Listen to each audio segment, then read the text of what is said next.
What's up? Sorry for the large postponement. It was not my fault. I can attest to that.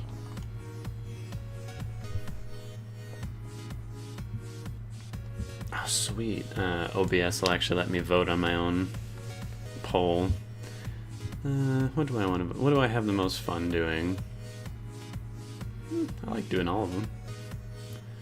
I guess reactions and reviews. That's what the channel's like built on. Oh, it won't let me. It won't let me vote. It's like you're not signed in. Ooh, what's up? What's up? How's everybody doing on this not so great for me Wednesday day?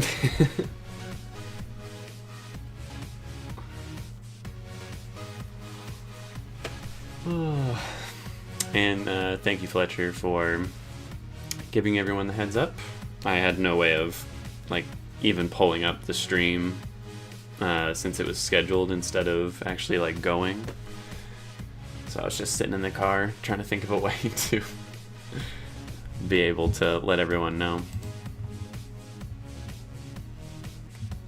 No votes for the gaming streams. No love for games, I see. And I still have people being like, when are you going to play Breath of the Wild again? I'm like, well, none of you are voting for it, so you clearly don't like it. It's already getting better. Money is just so tight right now. I literally had to ask someone to give me gas money. Otherwise, I wouldn't be able to get to work tomorrow. So, man, money hasn't been this tight for me since I was like 20 years old. So it's pretty shitty, but figured it out. Rent is paid. I get my paycheck tomorrow. So yeah. Preparing the groundwork for the San Diego part. Ooh, very nice. I wish I could watch the stream, but like I said, I have work tomorrow. I can always watch it when I get home, though. Oh, snowed in. That sounds kind of nice right now. At least it's like an excuse to not work as opposed to just not getting hours. I'm doing alright, doing alright.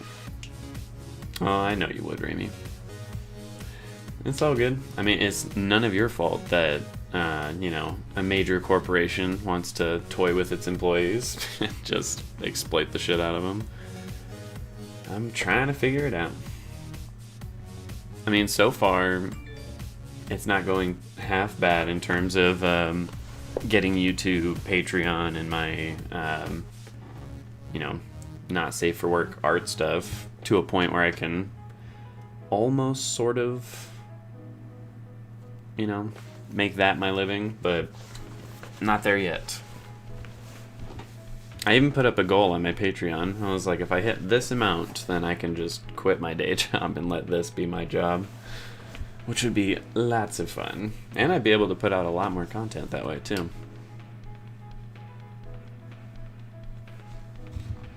But what's everybody up to? What y'all doing? I know you're snowed in, so not doing too much, and you're preparing the groundwork, but what about you, Remy? Or Kyra?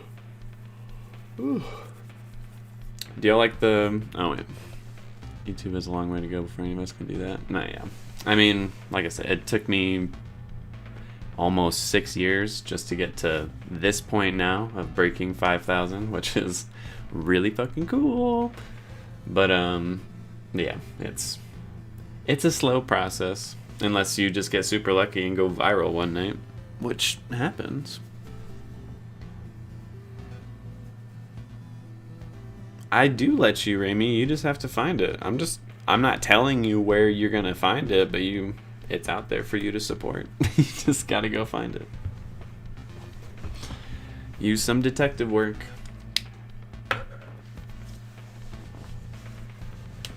That's pretty wild to me too, Tricla. I am very happy. Thank you, Brainogen. It has been a journey. I don't know if y'all noticed, but for the thumbnail of this video, which I didn't do the lighting for because, I'll be honest, I was like, I am just so fucking tired. I can't. It's 5 characters that I'm trying to light for that thumbnail, so I'm like, no, I think I'll just stick with flats and we'll call it a day. But yeah, each character on that thumbnail for this live stream comes from a show that was like really, really big for this channel. So there's Atlanta, Lovecraft Country, Dark, Euphoria, and then myself. Thank you, Just in Time. And thank you, Chance. And Treasure Hunt for the That's Safe Work, right? Yep, pretty much.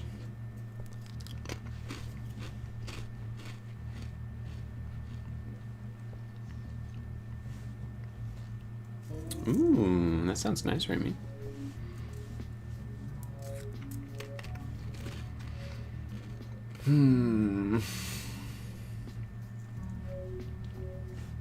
Thank you, Milana.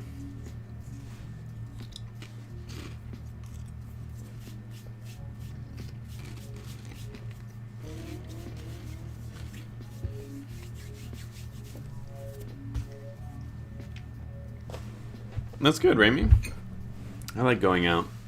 I can't right now because I have $2 to my name, but if I could, I would. You know, going out's nice. Just gets you out of your routine a little bit, so you can, you know, just have a good time wherever you go. Thank you, Just in Time. I'll see you later. And traveling would be fun, but there's still a lot of restrictions in place for certain areas. Not everywhere, though.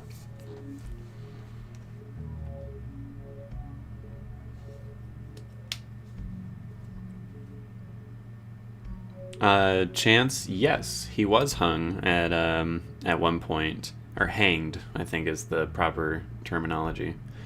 But yes, he was hanged in the show.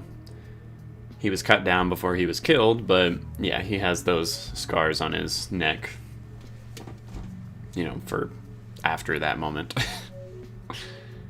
Thank you, Kitsia. Where are you at? You want to come by? We can do this live stream together.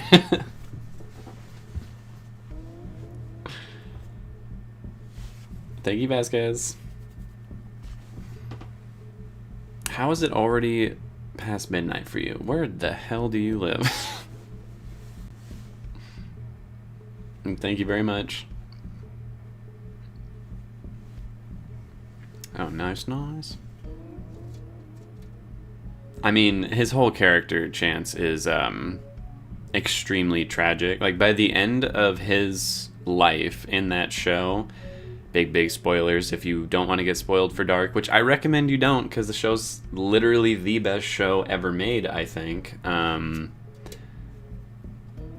Yeah, by the very end of the show, his entire body is just covered in scars from his many journeys. So yeah, that one scar, that's nothing. That's nothing. Doing homework, I see. I was trying to think of a joke that, like, I could do the homework for you or some shit, but I couldn't think of anything funny. I hope you're enjoying yourself.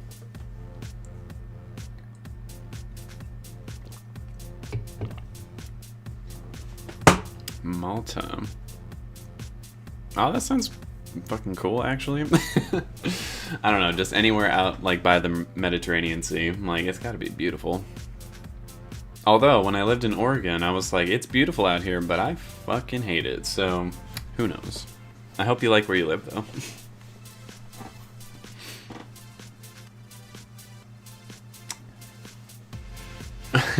Good job, Chance.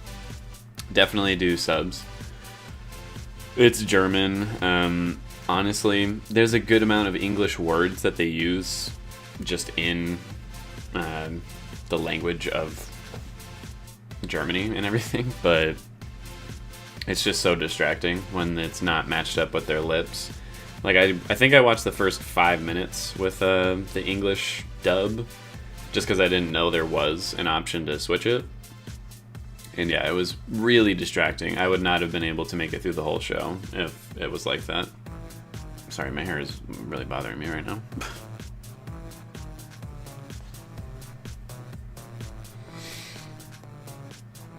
Yeah, I might do the lighting for the thumbnail like here on stream. One, just so more people can kind of see that process, because it's fun. But I'm still like, it's 5 characters, man. My wrist hurts from all the thumbnails I do for y'all. Like, actually, there was when I was just doing the line work and the flat colors for the thumbnail for this live stream last night, I got a major, like, horrible cramp, like, all up through my arm, just because I've been doing so much artwork here lately.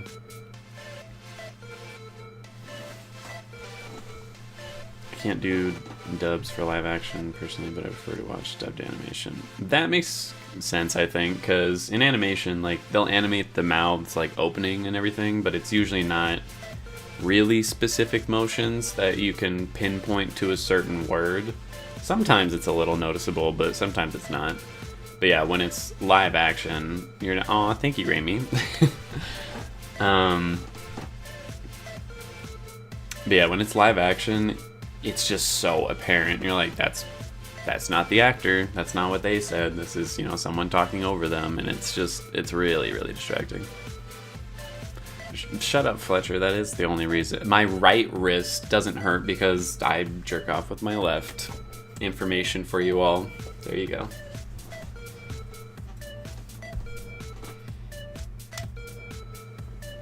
And thank you, Chance. Can you rate your fave to least fave characters in Euphoria?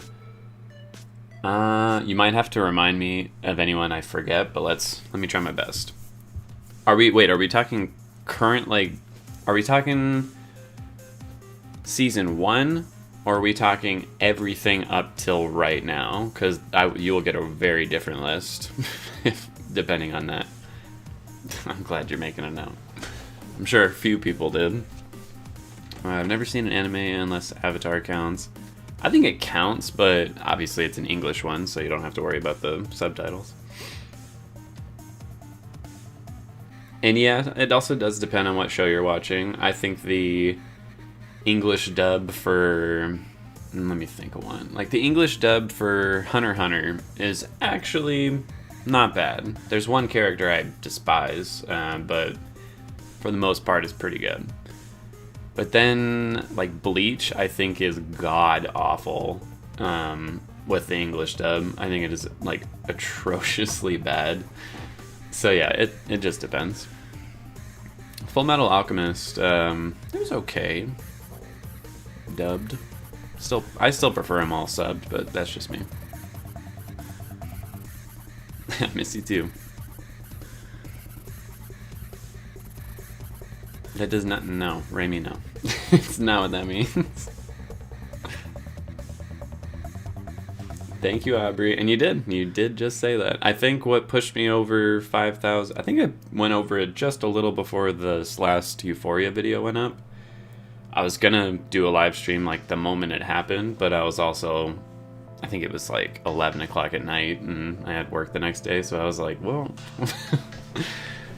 we're just gonna have to do that another day. All the way up to season 2. Okay. My number 1 character right now is Fez. Okay, yeah, I'll go from favorite to least favorite. It goes Fez, Maddie, Lexi. People are gonna hate me for this. Jules, Elliot, Cat,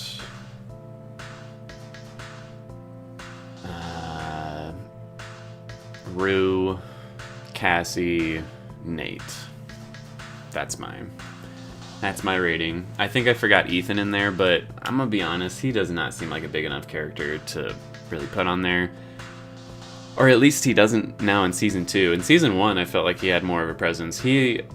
Has he had a line in this new season? I think he's had like 2 or 3 lines and that's it. So I'm not putting him on the list. And if I did, he'd be, I don't know, somewhere in the middle because he's cool, I guess. I'm titling Simtown is offline because he's hanging out with the boy all the time. Oh, well, good for him. I'm glad. I miss Simtown, but I am glad. Top 4 favorite Atlanta episodes.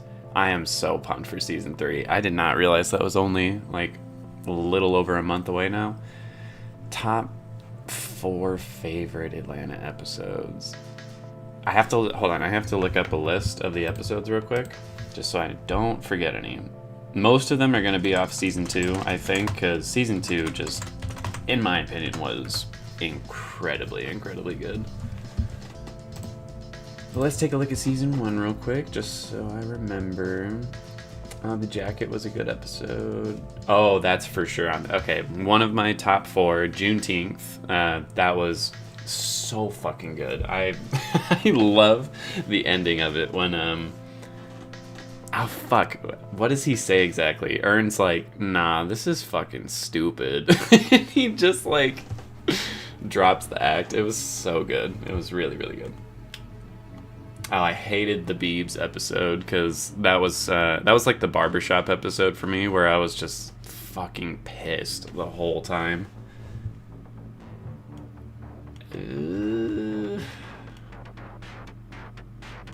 Yeah, I definitely like the second season better, but the first season is really good.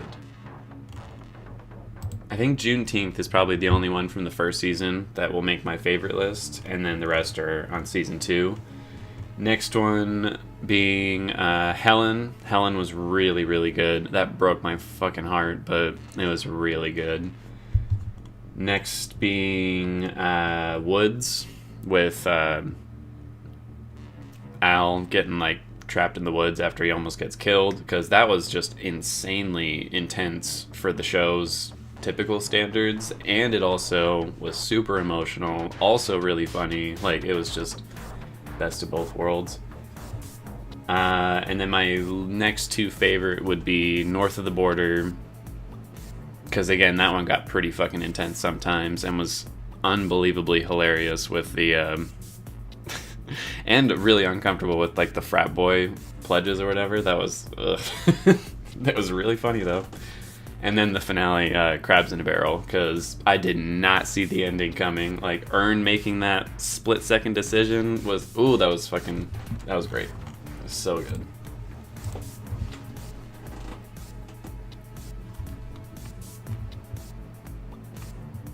Hey, it's Simtown, what's up?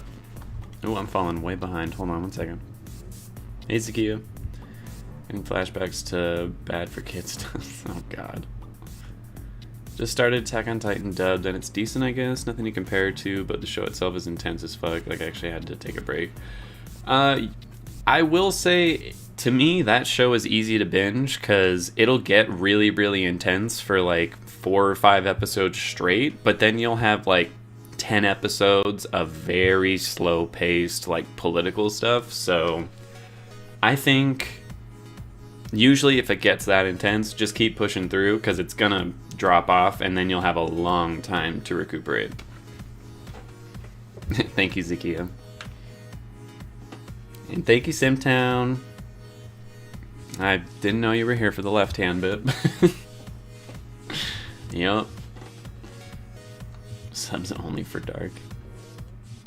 Like your rating, do you enjoy the new season so far? I do. I really enjoy the new season of Euphoria. It's much more frustrating than the first season, because it is just tons of characters being fucking stupid, but I do think it's all in character stuff, and for 17-year-olds, yeah, they're gonna do some dumb shit. There's a lot of stuff I did when I was 17 that I sorely wish I could have just never done. Like, that would have been great if no one ever could remember that I did that, but that's just what people do.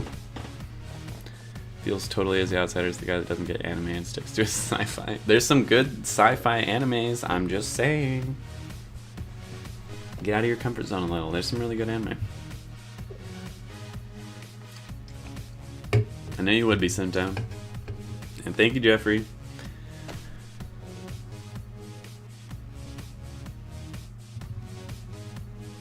speaking of new seasons, the trailer for Killing Eve's last season dropped and I almost passed the fuck away. I still haven't watched any of Killing Eve, but I probably will just because I've been recommended the show by you guys. It's on my list, and I don't know, it does look good. Alligator Man was great. That was a great episode. I still couldn't believe there was an actual fucking alligator in there. I was like, are you serious? And yeah, Helen was really good. That was hilarious, sad, very real. I mean, that's just the whole shtick of the show. Like, it's a very genre blending kind of deal. Yeah. I do need to do like a rewatch of Dark. It's been probably a little over a year now since I rewatched any of it. It's less a drama and more a tragedy. Kind of, yeah. Thank you, Indie Stars. I meant you did all the Euphoria things during high school. No, not all of them. Obviously, I've done some of the things that you see on the show, but not a whole lot, honestly. Like, I was a pretty good kid in school. I was way too scared to break the rules. If you have to live in a TV show, what show would it be?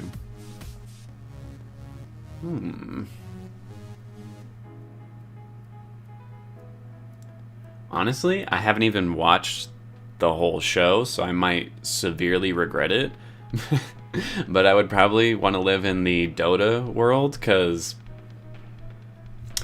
I'm just saying the men on that show are like, I know it's animated, but fuck. They're so hot. Like, I would definitely only watch that show for, you know, the plot. I would not be watching it for anything else besides that.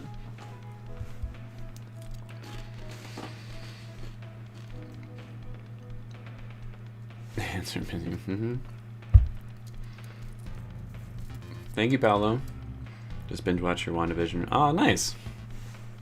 It's always nice to see when people like sub for different reasons. Here lately, people have been subbing for Euphoria just because it's, you know, it's the popular show right now. But it's really cool whenever someone, you know, subscribes for something different that I did a little while back. Because I love WandaVision. That was a great show. Still a little lackluster in the ending, if you ask me, but still pretty good. They're out there, Simtown. You just gotta find them.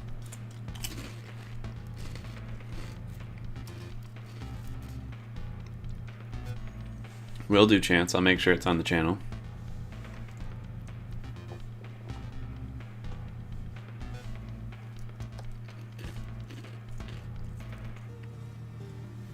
You wish more kids were like that as a teacher. Oh yeah, I keep forgetting that you're a teacher. No, yeah, you would like me as a student.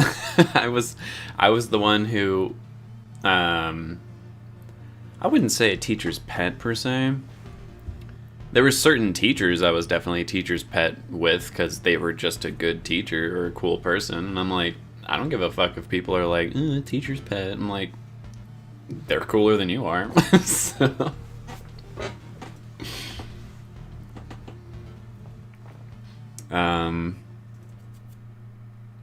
Yeah, I mean, I would raise my hand a lot in class. I would always hand in my homework on time. I never skipped any classes. Was always on time. No, yeah, I was like, I was a total nerd. I mean, I still am, I guess, but now I smoke weed. All my friends knew where their parents had the tequila and shrooms. Yeah, I had no idea. I didn't even know where my dad hid his weed. Otherwise, I undoubtedly would have stolen a lot of that throughout my high school experience. That's not true, because, like I said, I would have been too nervous to actually smoke it.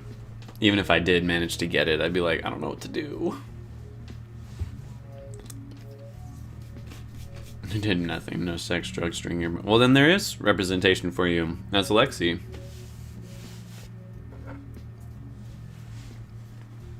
Not the girls on Jules' side when she's a hypocrite. Okay, she was a huge hypocrite there, and she deserves to be reprimanded for cheating on Rue. but I'm not, like, insanely pissed at her or anything. I am upset, and yeah, she shouldn't get off scot-free for that, but Rue was also lying, and I don't know, like, the whole relationship between the three of them is just really unhealthy. No matter, like, they all really fucked up, to be totally honest. For anyone to be like, oh, Jules or Rue or Elliot is, like, the worst of the group, I think is kind of silly, because they're all fucking assholes to each other, really. Like, Elliot was lying to Jules, Jules was lying to Rue, Rue was lying to Elliot and Jules. Like, they're all fucking each other over, so I don't really see, I guess, the need to, like, pin it on one. Like, you all fucked up.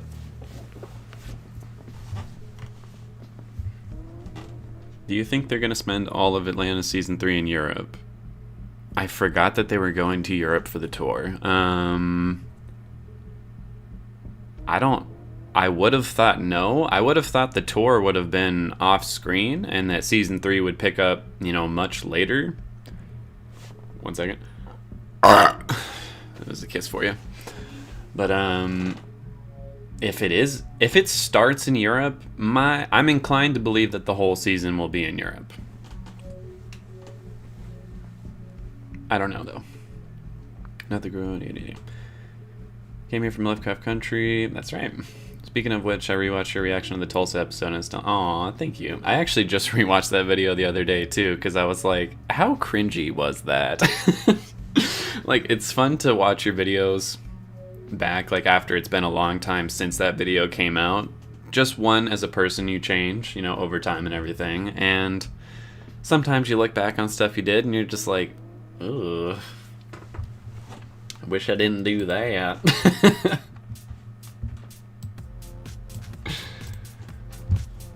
But yeah, I just rewatched that and I still cringe a little anytime I see myself cry over anything, just because, I don't know, it's so ingrained in my head that, like, I'm not supposed to cry in front of people, which I know, that's stupid. You should get that out of your head, but it's really, really tough for me.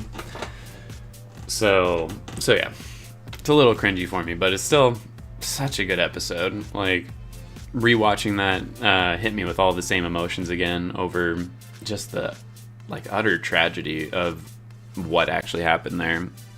And again, it makes it all the worse that that's not a fictional moment of tragedy. Like, that is something that actually happened to actual people, and that is...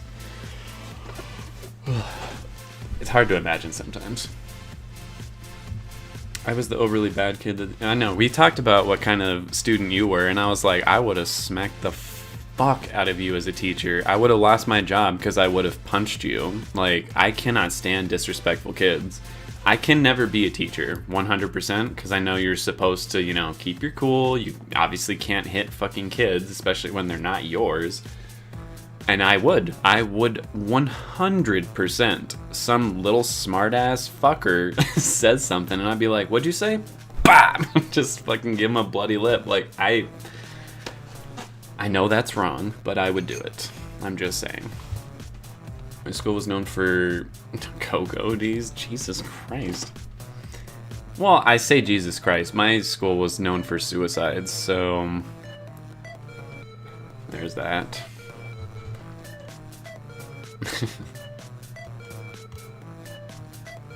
There are no demon possessions, clan wars, mermaid kidnappings, so Euphoria sadly doesn't represent my high school experience. It does sound like a pretty intense high school experience. Where'd you go again? Lexi drinks. She barely drinks. Come on. Remember, there's even the moment where he's like, you're looking at the, the malt liquor, and she's like, yeah, I know. So, I mean, it's pretty obvious she doesn't drink. I guess at a party she might grab a cup, but she clearly wasn't drunk at the party, so she couldn't have been drinking that much. Thank you, Rogue. Do you consider doing music reactions? I do not want to do that. I've talked about that on, I think, another live stream, but I personally do not feel like I am qualified enough to make any kind of judgments or reactions to music, per se. Like, I know the music I like, and I like to think I have pretty good taste, but I don't know why I like it per se. Like, I don't know the technicals that I would need to actually know what I'm talking about. Whereas with TV shows and movies, I'm like, I have a film degree. Like, I literally know what goes into how these are made and what makes something good or bad. So I feel comfortable actually, reviewing film. When it comes to music, not so much. Rue's been messing with Jules' head since New Year's, so I'm not surprised. Disappointed, but not surprised. No, yeah, exactly. I'm like, Jules fucked up for sure, but Rue has been lying and messing with her since, they broke up and have been...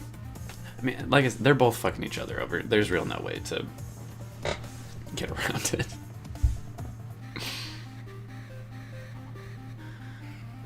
I mean, Cassie right now is being stupid. I don't know why you're watching for Cassie. Cassie, if anything, is, I think, my least favorite character besides Nate. Like, she dropped so hard in this season. I'm like, you are a hot mess, and not in a fun way. I don't know which Lovecraft episode reaction is my favorite, but it's my favorite series reaction. Oh. I still say my favorite episode from that season was episode 8. I still don't feel comfortable saying the name, but with the dancing twins, I can't say the name. I think I was about to say it. I know it's technically not a slur, but it's based off a slur. It makes me feel uncomfortable. I don't want to say it. They're all the villains to their own story because they're kids. True, very true. Not having valid examples of healthy norms. I mean, some of them have an example of, like, healthy normalcy. Like, honestly, Rue kind of does. Like, she may have lost her dad, but she saw, like, her mom is, very, like, quote-unquote normal and healthy and nice. So, I don't know. Yeah, it was.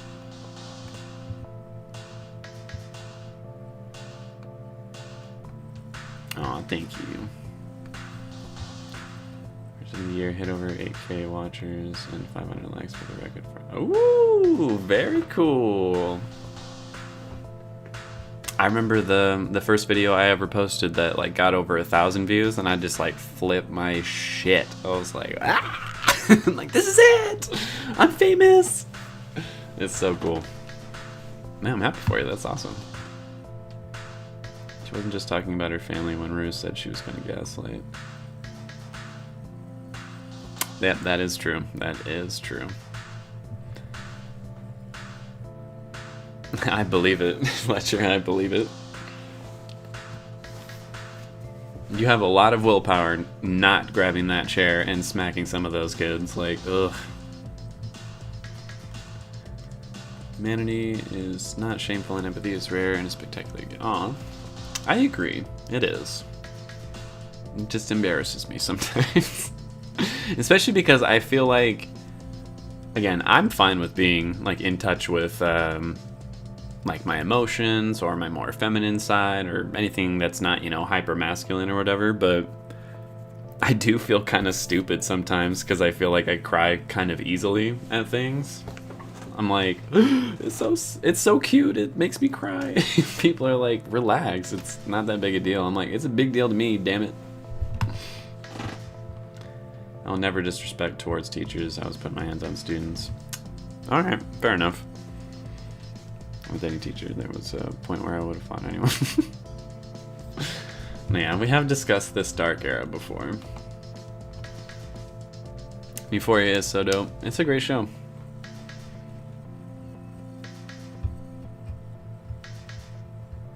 Manny Santos did make Maddie, although, has anyone noticed? I almost said it in my reaction. I wish I did. I could have caught a couple Degrassi fans in there. But the way Cassie's acting right now, like throwing herself at Nate while Nate's actually more interested in Maddie, does this not remind you of Craig, Ashley, and Manny? Only Manny is what Cassie would be right now, just like, thirsting after, Craig, Nate. And in both cases, Craig can go fuck himself and Nate can go fuck himself. I think they might have ripped the storyline. I'm not gonna lie. I'm just kidding, obviously, but I did notice the similarities. I did. What's your take on Cal's changing character? I like it. It's gonna take more than what they've given me for me to like the character, but I like that they're delving deep enough into it for you to be like, all right, this is why, you know, he acts this way. This is why he did the things he did with Jules, and I think it just makes so much more sense now. And like I said, I don't like him, but they have successfully made me sympathize with the character, and I do feel bad for him. So we'll see what happens with all that, because that last episode, holy shit. Teaching is very hard. I believe it. So why the fuck do they not pay teachers more?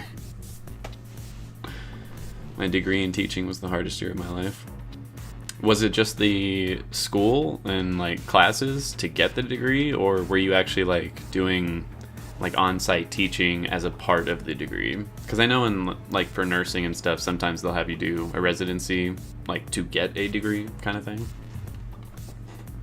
Or maybe not nursing, but you know what I mean. I'm aware Cassie's being stupid and that's why I'm watching. I feel you. Yeah, that Black and Conscious. That's not the name of the episode, but you are talking about, yeah, the little girls are the, yeah. The twins were nightmare fuel. I know, that's why I loved it. Like, as much as I love Lovecraft Country, I feel like they did miss out on an opportunity to make it a little more horror, like, orientated. It had its moments where it would get there, but for the most part, it was more of a sci-fi action kind of thing, and I really liked the horror stuff. Specifically those two twins, like, they were so creepy. Like, I remember, ooh, that just gave me chills thinking about it, actually. Like, when she first sees them coming towards her, and it just, like, sticks its hand out, and you just see the nails, like, growing out. Oh, that was so fucking creepy. I loved it. It was so good. Or when she's in the alleyway later, and you see them, like, dancing up behind her, and she has no idea that they're there. I love good horror stuff. Like, it just ate it up. We all watch Euphoria and similar shows for the train wreck, not for a good time. That is not true, okay? I very much enjoy my shows for the payoff. Like, the train wreck is the thing I force myself to kind of get through to get the payoff. Like, even if the payoff is tragic and bad, I'm like, well, was it good writing? It was? Alright, that's cool. But I enjoyed, like, the nice, sweet moments. Like, I just rewatched the first episode of Euphoria, like 2 days ago. And just, like, the scene with Maddie, Kat, and, I don't think Cassie was in the room with them, but the other girl who doesn't actually have a storyline on the show. Like, they're all just getting dressed, and then the dad walks in, and she's like, Dad, get the fuck out, we're, like, fucking naked. Like, I don't know, it was just cute little moments like that I really liked on the show. So it's not just the train wreck that I'm watching it for. I do enjoy the train wreck to a degree. Also bad for Cassie last episode, like Maddie gagging. Yeah. I didn't even feel bad for Cassie right there. I'm sorry. Like, I feel bad for her overall, but in the episode, in my reaction, I said it, like, I can't fucking stand when people get that drunk and cannot control themselves. I'm like, you need to fucking leave. I've kicked people out of my apartments while they're like that, because I don't want to put up with it. I'm like, you call a cab, you call a friend, whatever you gotta do, you need to get the fuck away from me, though. Like, I can't stand that.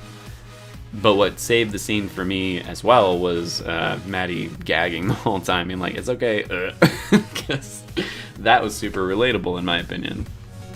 Although I would not be saying that's okay. I would have been like, shut the fuck up, get away, Like, she was much nicer about it than I would have been. Like, I know it's technically Cassie's own hot tub, but still. My poor Rue Stan ears can't take it. I thought you weren't a Rue Stan. And I love Rue. It's just, she's being a fucking asshole right now. You're empathetic, your senses are more developed than the insensitive masses. Aw, thank you. I feel like you're giving me a little too much credit, but it's nice to hear.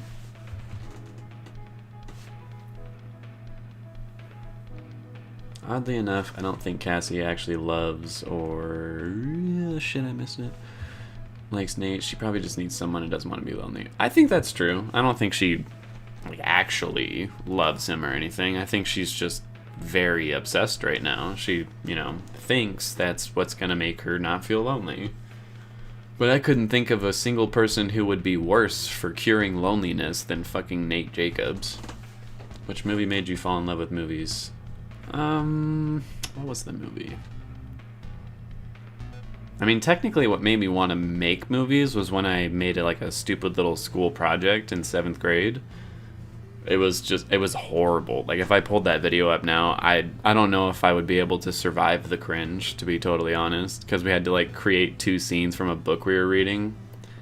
And I think I was reading Pendragon. Was it Pendragon? Is Pendragon the one where, in the very first one, he like gets teleported to the other world by like going down into a subway? Someone's like trying to kill him. I remember a specific part being kind of cool. They're like, something was like ricocheting off the tiles around him, and it scared the main character so badly to feel like the little bits of debris hit the back of his neck. Yeah, it was Pendragon. Has anyone read Pendragon? I really liked those books. They were pretty cool. But yeah, I made like 2 scenes out of that book, and oh my god, it was so bad. But I loved making it, like taking nothing and then having something. I was like, oh, I want to do this, like, more and more and more. And from there, I started watching more movies and more shows and started making my own stuff. So yeah. Seeing people chase others who are not into them is tiresome for me. I agree, because I don't understand it. Well, I mean, I understand it, but I am so the fucking opposite of that it drives me insane.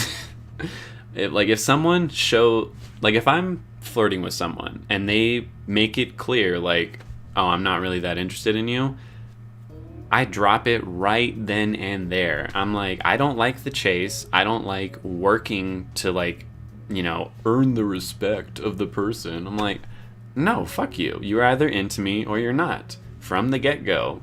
If you're not, I'm not wasting my fucking time. So yeah, I agree. I really hate characters or people, honestly, when they just constantly chase after something that they fucking can't have. I'm like, dude, just let it go. One day you are going to let it go, so why not just make it sooner rather than later? Cassie is having low self-worth at this point. I need her mom to step in. Yeah, that would be very nice. Although, to be honest, I don't know if her mom is, like, mature enough to do that. Maybe she is. The degree include 2 placements in school, actually doing the job. Ah, okay, I see, yeah. Yeah, I bet that was pretty fucking tough then. Congratulations on actually doing it, though. I homeschool and it's hard, but I think of the alternative. I feel like Euphoria is more like Skins UK, though, but I haven't watched Degrassi, so I wouldn't know. I mean, it's definitely more like Skins in terms of the characters are a hot fucking mess. Because in Degrassi, some of them are, but most of them are just normal kids. But, yeah. Oh. I'll be the teacher who bring movies when I'm sub-students, spill tea with the students. I mean, those were fun classes to have, but I don't know. I like learning in school. Like, I actually genuinely like sitting down, specifically with science classes, because science is just so fucking interesting to me. But just actually sitting there and learning something you had no fucking idea about, like just being exposed to so much new knowledge. I think it's really, really cool. Oh, someone voted for the gaming live streams. Hooray.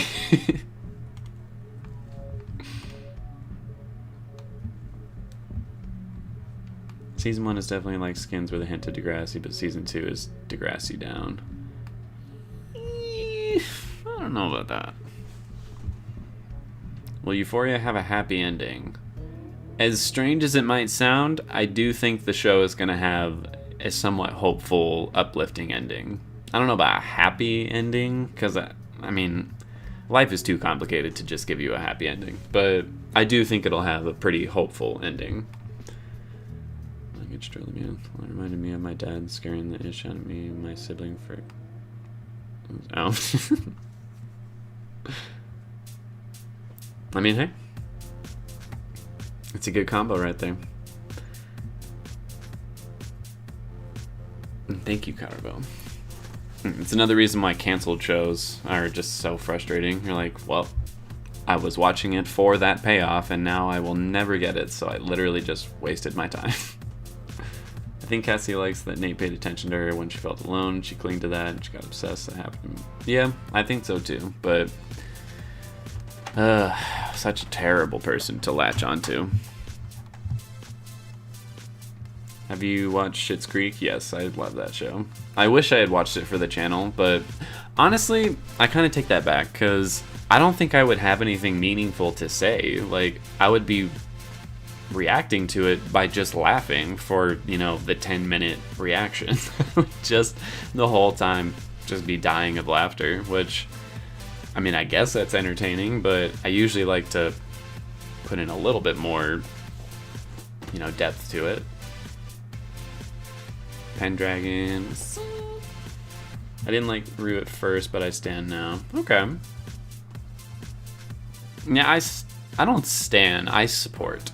I'm like, again, I've seen how addiction affects people so personally that I can't hate her for the decisions that she makes regarding drugs. I can be extremely frustrated and disappointed in her, but I know it's not that simple. Like, it is so fucking hard to snap yourself out of that. True.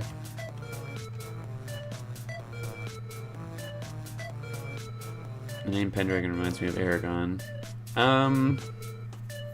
As far as I remember, they were extremely different from each other, but I remember I read both of them around the same time, because I was, you know, all about, you know, dragons and fantasy and everything. Pendragon isn't, it's a little misleading, but it's also not. I don't want to spoil it for anyone who actually wants to read the books. Like, they're young adult books. They're definitely for children, especially the first, like, 2 or 3 of them. But they're still really good. I wouldn't mind rereading it.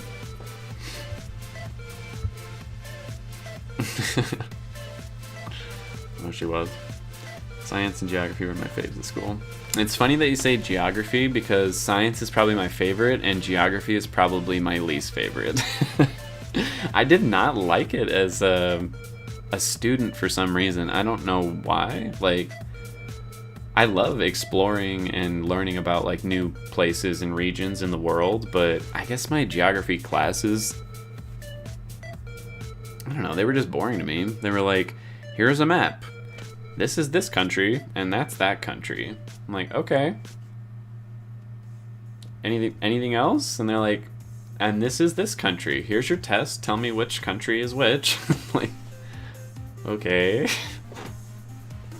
I feel like if I had a more in-depth geography class, I probably would have enjoyed it more. But, like, I really enjoyed geology, like science classes. You know, that might risk questions, but since you like movies so much, do you care about the plot when you watch porn? Not always.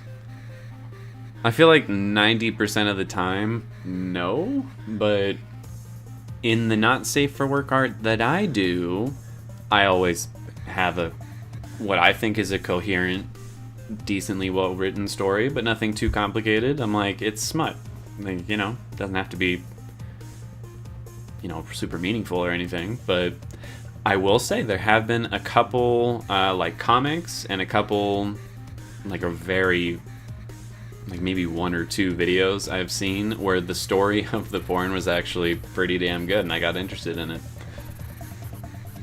So, no, I don't much care about that, but I suppose it's a nice treat whenever it's there. But sometimes it's not, though. Sometimes I'm like, I don't care what you have to say. I just want you two to fucks. Like that's all I want. I used to like math until it became letters. I mean, I was good at math, but I never really liked it. Didn't hate it, though. In fact, I hate math with a burning passion, and that was one of the only classes I passed, and it was algebra. Algebra I thought was pretty easy. Calculus was not. You can definitely see his Lord of the Rings inspirations, but it's extremely well written for it being by a teen. Oh, that's right, I forget it was like a fucking kid who wrote them.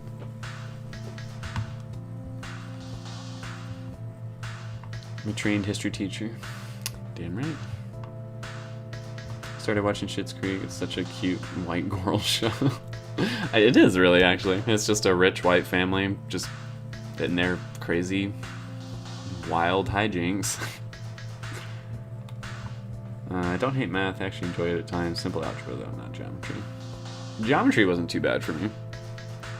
It wasn't easy, but I did all right. English was always fun. English is a good class. I just like to write. Like, writing is fun, reading is fun. I will admit, though, there are some books that, you know, you are forced to read as a student that I just could not stand. Like, good lord, I could not stand. Do I have any with me, actually?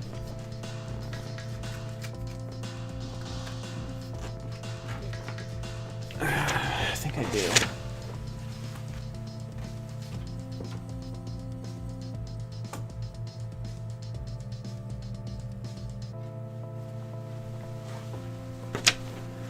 I only have 3 books up here that are just leftovers from when I was in high school.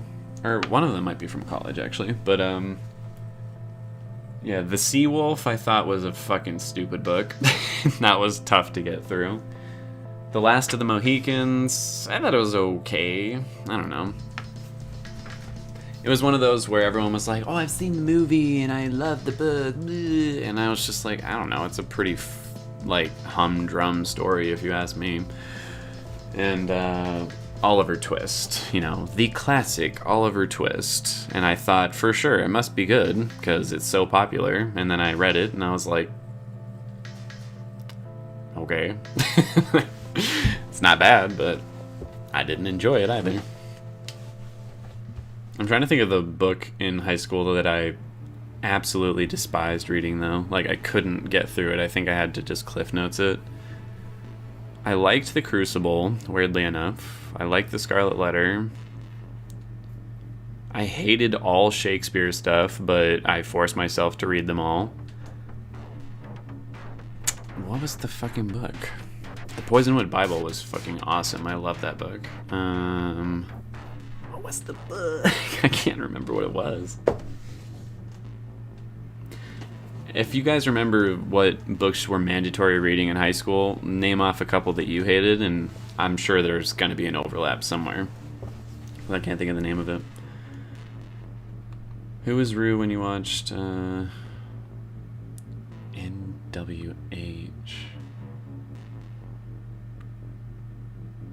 Oh, No Way Home.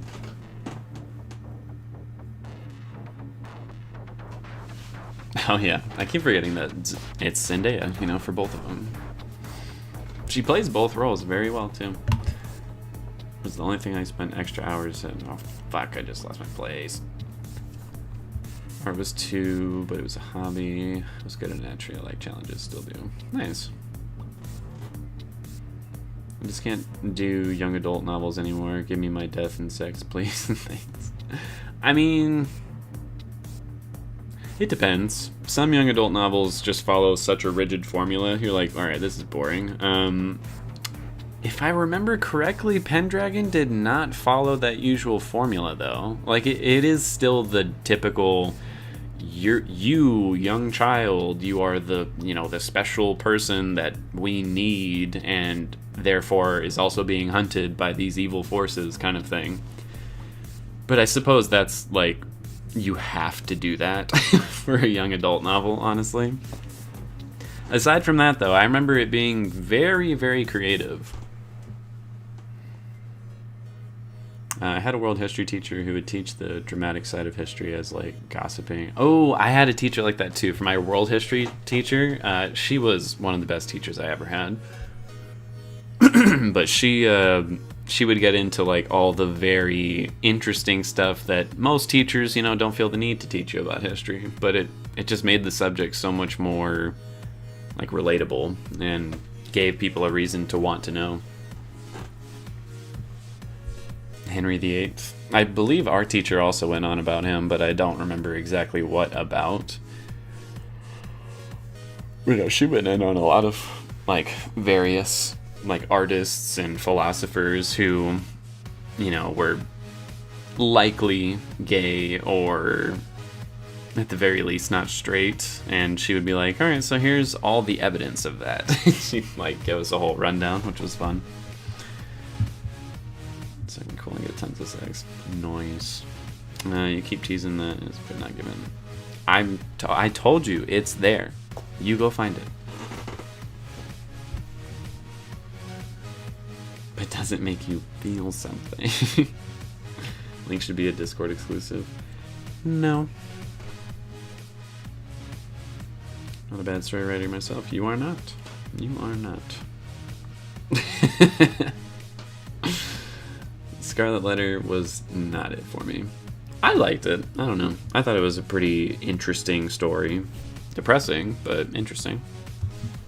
I'm something of a scientist myself. Been kind of in and out of sleep and I have to go to work soon. It's okay, Zakia. Thank you for showing up.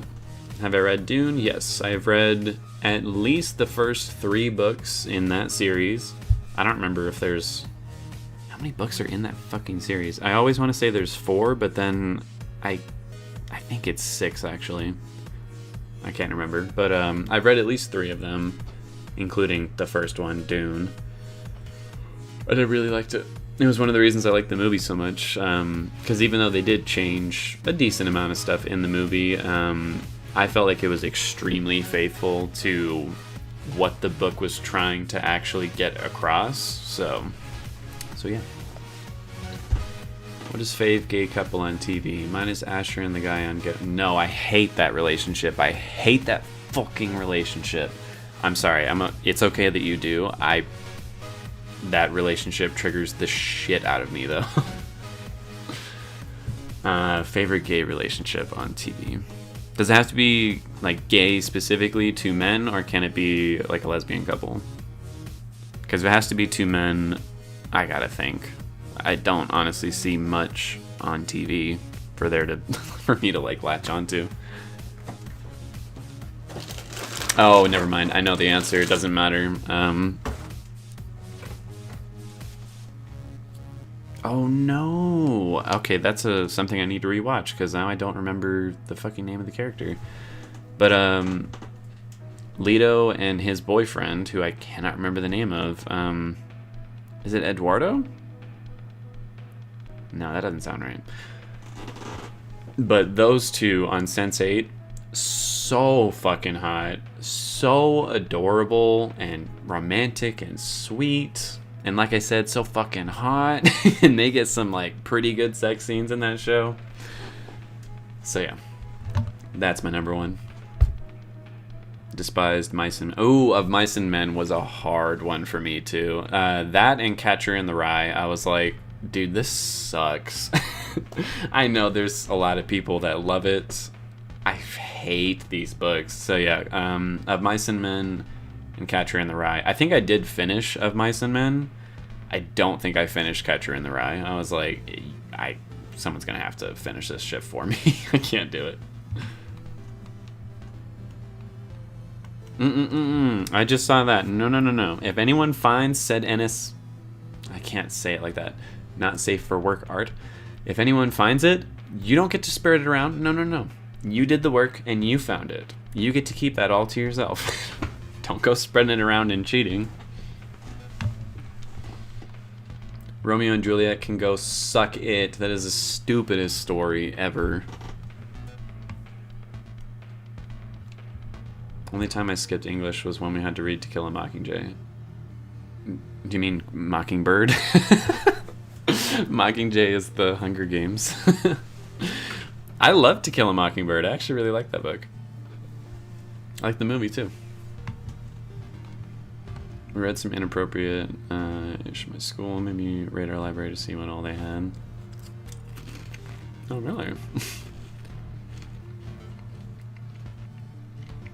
Weren't they both 14 in Romeo and Juliet?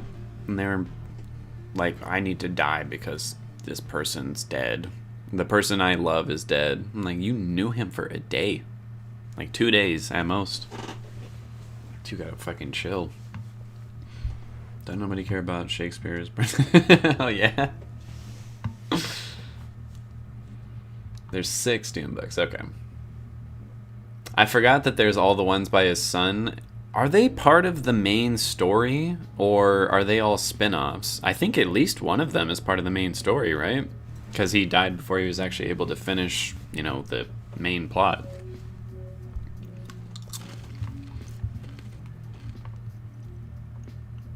She's the Man, Romeo and Juliet, 10 Things I Hate About You, and Much Ado About Nothing. That's true. 10 Things I Hate About You specifically on that list is the one that did a little bit for me.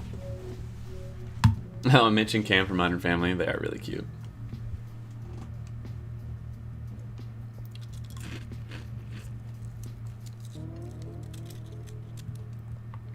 I was watching one last night about the Salem witch trials and one about Sean Sellers.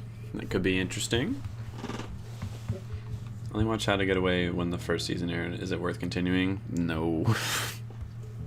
No, it's not. In my opinion, no, it's not. I liked the first season, and then season 2, I couldn't even finish season 2. I was like, I hate this, dude. This fucking sucks. Hasiana. Ian and Mickey from Shameless. That's another one I'm like, I wanted to like that one, but fucking hell, that relationship was so toxic. Like, the two of them were terrible for each other. Like, they were simultaneously perfect for each other and the worst two people for each other. Ooh, thank you, Black Gaming. Thank you. I did forget about that. And I do really, really want to watch that last season. Romeo was 16. Okay. I don't think Romeo was 18. I'm pretty sure both of them were literal children.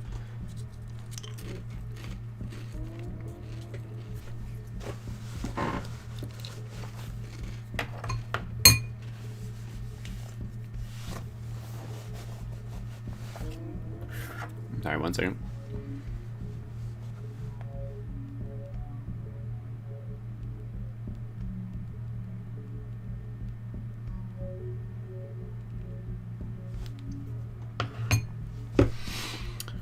Learned a lot more about the classics hearing people talk about them years later, like how big the thing with Lord of the Flies is that all the children grew up.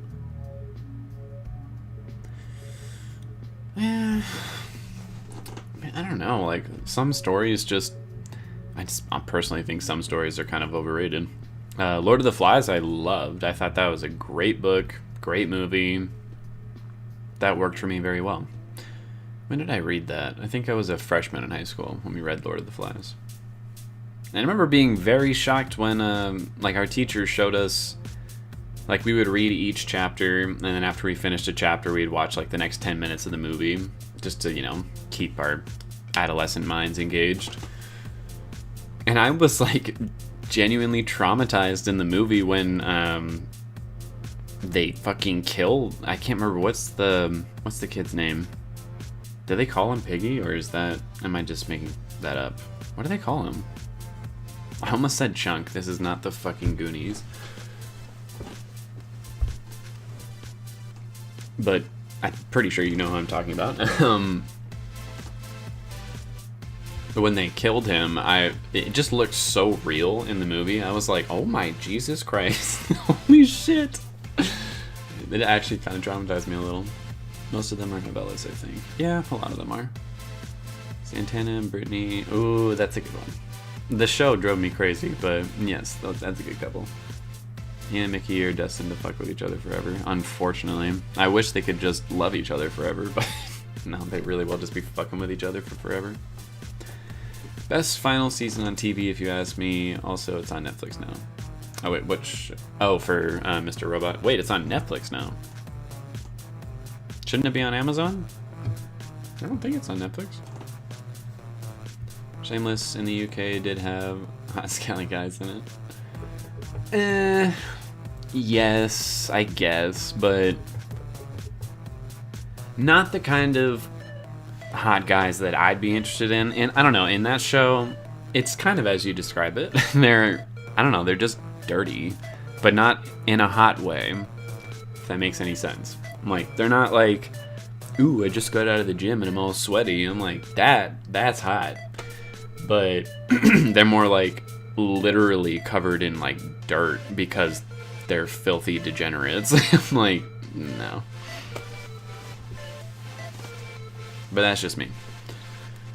He was supposed to make one more Dune book to end the series, but he liked money so much he made 10 plus books. Eesh, that's kind of shitty. You should read Lord of the Flies. It's actually really good.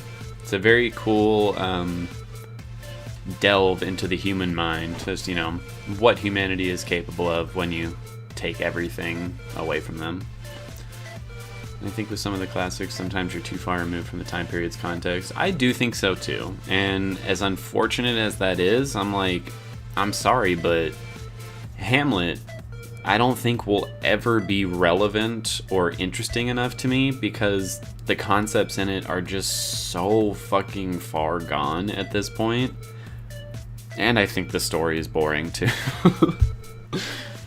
Personally. Macbeth also, I'm like, I feel like there's a lot that happens in Macbeth, but that's one of those where I'm like, this makes no fucking sense, dude. I don't know, there's so much in it where it's like, oh, it's destiny, it's fate, there's nothing they could have done to change it. I'm like, fuck, I don't accept that. That is bullshit. I haven't watched Orphan Black. I watched the first 20 minutes of the first episode when I was like 19 years old. But I've never actually sat down and watched it. But I would like to.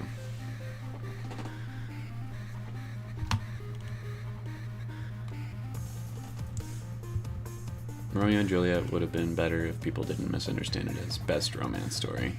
Yeah. Well, no. I'm sorry. I didn't go into it thinking like, oh, I'm about to read the best romance story of all time. I went into it thinking, I don't really want to read this, but I'm curious. Because, I mean, I don't know, as a 15-year-old, I didn't know anything about it. I just, again, I knew it was a romance story where they both die in the end. And then when I actually read it, I'm like, it's not a good romance, though. Like, they've only known each other for the space of like a single conversation, and then from that moment on are just wildly obsessed with each other. I don't know, it didn't ring true to me. I think that's another one where in the time period that probably was like so romantic and so tragic that it just couldn't work between the two of them. But nowadays I'm like, that is not romantic, dude. Like, that was really unhealthy what the two of them did through every step of it. I have watched The Gifted and Runaways, and I thought both of them were absolute garbage. I've seen a lot of people, for The Gifted anyways, really like that show, and I'm like, you know, to each their own. If you liked it, I am happy for you. I'm glad you enjoyed it. I really, really, really didn't like both of those shows. They felt way too low budget. The acting was not there for me. I'm not a fan. Boy in the Striped Pajamas was pretty traumatizing. Yeah, it was, but I watched that out of high school. I was technically an adult when I got to see that. And with classic books, how a teacher teaches the book can make or break a student's interest in it. Very true. I will say my English teachers, all of them actually, were very good at keeping you as interested as you possibly could be.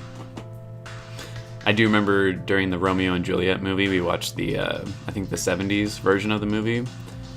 And there's like full-on nudity in it, so there's one part, and she didn't realize it. So, like the scene, like after the two of them like fuck for the first time, it's just Juliet like draped on the bed and her whole tits out. So she like sprinted across the room and tried to cover it.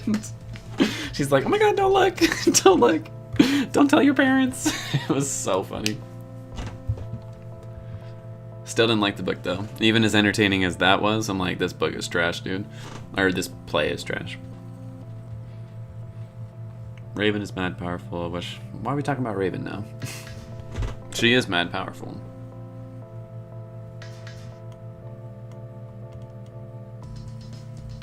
What's nasty?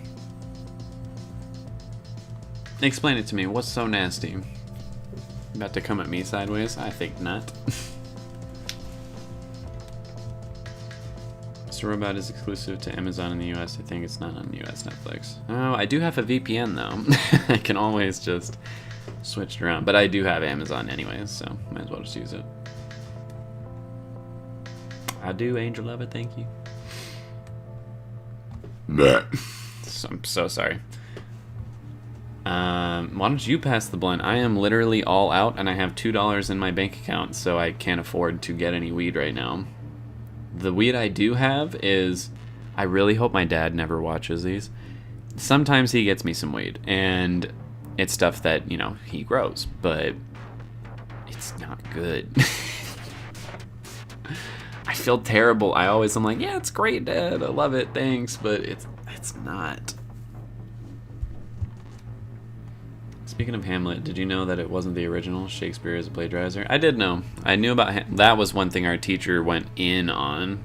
She also didn't like Shakespeare as a person, so she made us all very aware of Hamlet and about 4 other plays, like prominent ones anyways, that he straight up just ripped off.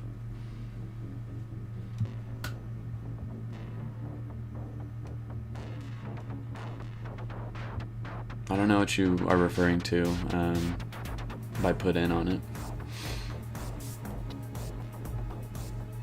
I think Lord of the Flies was a critique of upper-class British people. Notice that the working-class kids were normal. Piggy and Ralph, yeah. I mean, that was definitely part of what the book was going, but I think you could extend that critique to humanity as a whole as well. Just looked it up. It aired for a few countries only on Netflix. Well, I have Prime. It's all good. If both people die in the end, how can you call that a romance? I mean, everything leading up to it is a romance between the two of them. It's just a tragic romance. Yeah, I think you can still call it a romance if they both die. 2 young lovers take their life as in the opening narration. Is it really? I don't remember. The jokes in Romeo and Juliet fell flat for me, but I'm sure they hit in their time. I mean, jokes in general are very time sensitive, so comedy specifically is going to be pretty hard to be timeless. If it is, you know, good writing. I don't really care for Romeo and Juliet, but I live for Erasmus and Thisbe. Oh, yeah. I can never pronounce, is it Thisbe? Thisbe? I can never pronounce that name properly, but yes, that is a quite, you know, epic romantic story between the two of them. Hamlet was based off an Old Norse legend called Prince Onlith. Yep. Robert Eggers.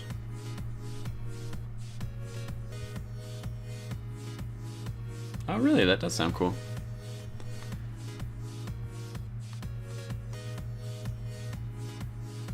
I don't know what you're saying.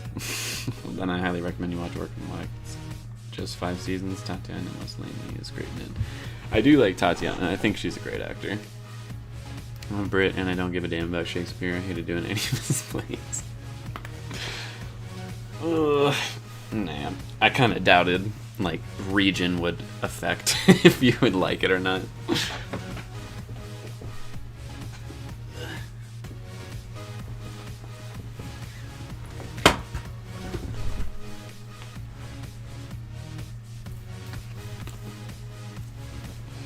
And classics had me in a chokehold during middle school when I took Latin.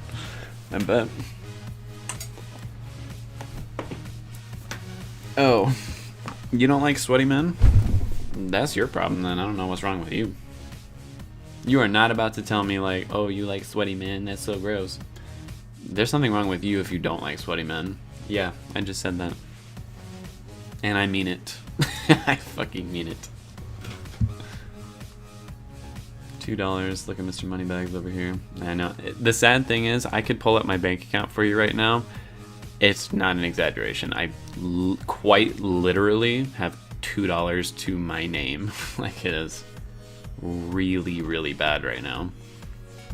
Like, might have to go live somewhere else before the next month is over bad. So, yeah. I like Hamlet, but Much Ado, Much Ado. I think it's my favorite. Oh, I haven't read that one. The Notebook is still a romance, and they both die in the end. Yeah, but they die of, like, old age. Orphan Black is pretty good. Watch the first 2 seasons, but need to keep going. It's just impressive how Titanic and all the clones feel like different, distinct people. I mean, that really is one of those shows where I'm like, I feel like the main gimmick is seeing how many different characters one actor can play, which is pretty cool. I liked Orphan Black, but I didn't watch the last season at all. I'm pretty bad about finishing the last season of shows. I usually am not. Mr. Robot might be one of the only shows that I'm on like the very last season of and haven't actually finished it. I think everything else I actually did finish. The Walking Dead may be one of those shows, though. I really don't know if I want to watch the rest of it. Need to add Orphan Black to... Yeah, me too. Thank you, Fletcher. I knew someone had to have my back.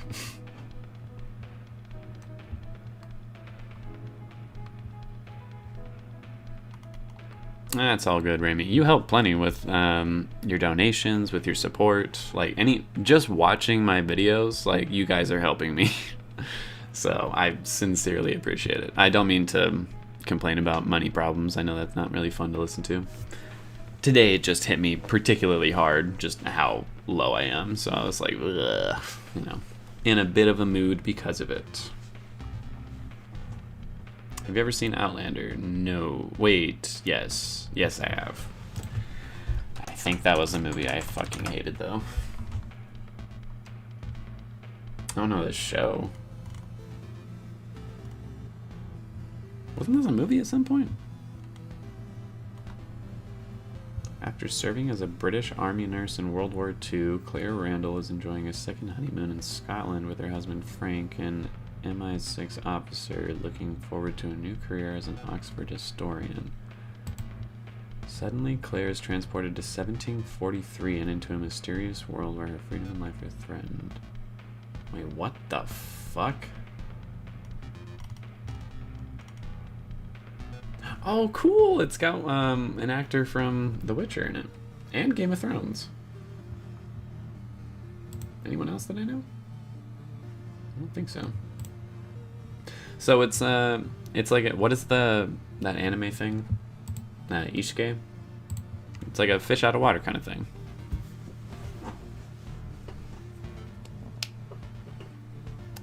I guess that makes sense. It's called Outlander. Had to see the ending of Mr. Robot. It was great. It really had some hits right until the end. I mean, that show in general, the first 3 seasons just never failed to, like, blow my fucking mind. It is, for sure, one of my top 10 shows. Oh, thank you. I appreciate it, Black Gaming.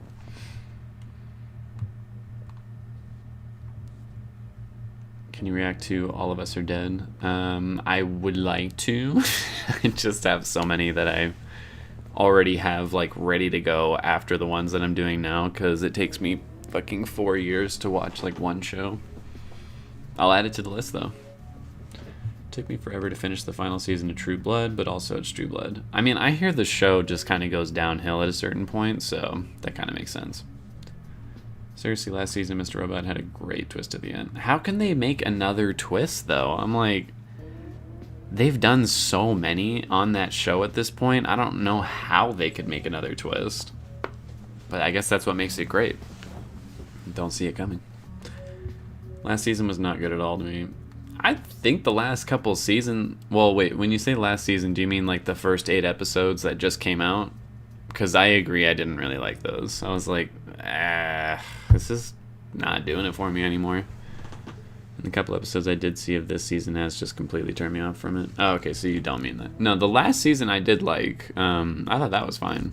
It's just been this season where I'm like, I'm just bored, man. Like it's not holding my interest like it used to.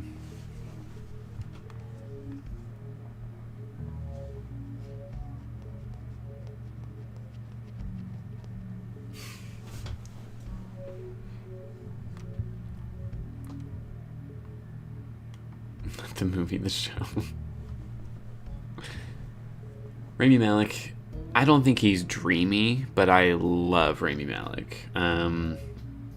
He has like the biggest bug eyes I've ever seen, and not in an unattractive way. Like, I don't like thirst after him or anything, but he might be the one person I've ever seen with such like buggy eyes and still makes it look good. And he's just a phenomenal actor. Like, it is ridiculous how good he is. Oh shit, thank you. Oh damn, thank you very much. I did not expect that. Holy shit. Merry Christmas.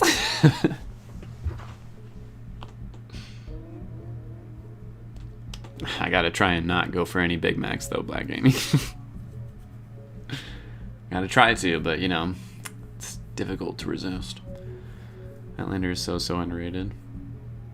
It sounds very interesting. Not at all what I expected from like the initial tag of the show. I was like, oh, it's like a cool little period piece, and it's like, yes, but also a period piece within a period piece, because she gets teleported to a whole other different time. Like, that was really cool. Unless it is, I don't think it said she was from modern times, right? I might have just read that wrong. Mr. Robot is one of those shows that after watching most of everything else, just ain't cutting it anymore. Everything feels so lacking after that masterpiece. That's how I felt after Dark for a minute.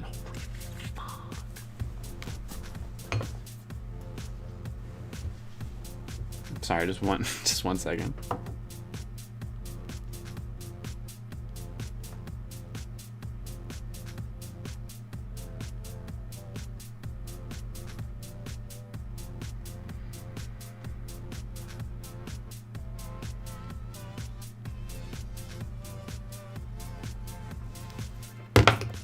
Anywho.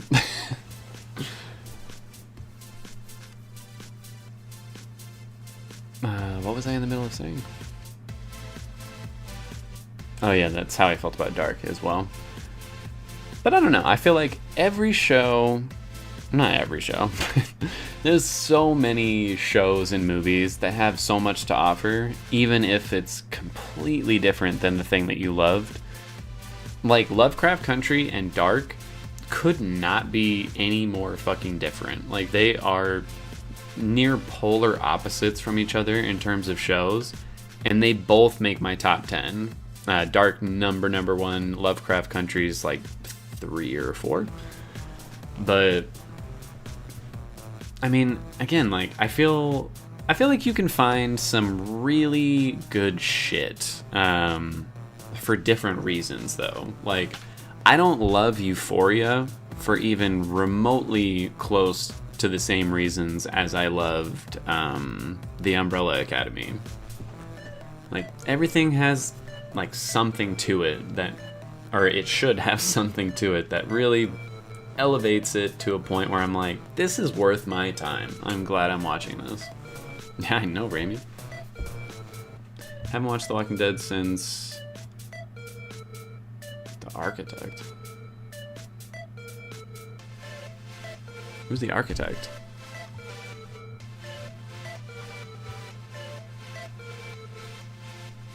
I actually don't know who that is, and I have seen the show a lot. I feel like that has to be a nickname for a character. No one's making you look bad, Rami. I always forget that Rami has a twin, yeah.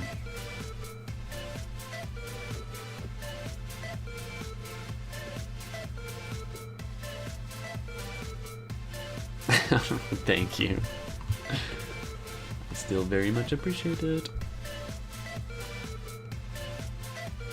I do want to watch Outlander, but it's further back on the list. Like, it's not gonna happen right away. Originally a book, so it is like a period piece starting in 1918, and then she gets teleported, you know, 200 years into the past. Like, that's really cool.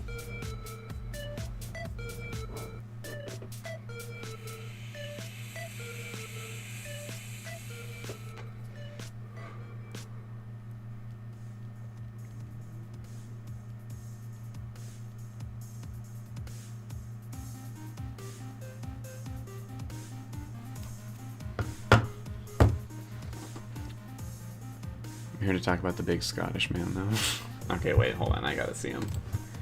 I'm literally going to type big Scottish man Outlander. If I type just big Scottish man, I'm sure that's gonna give me some fun results too, though.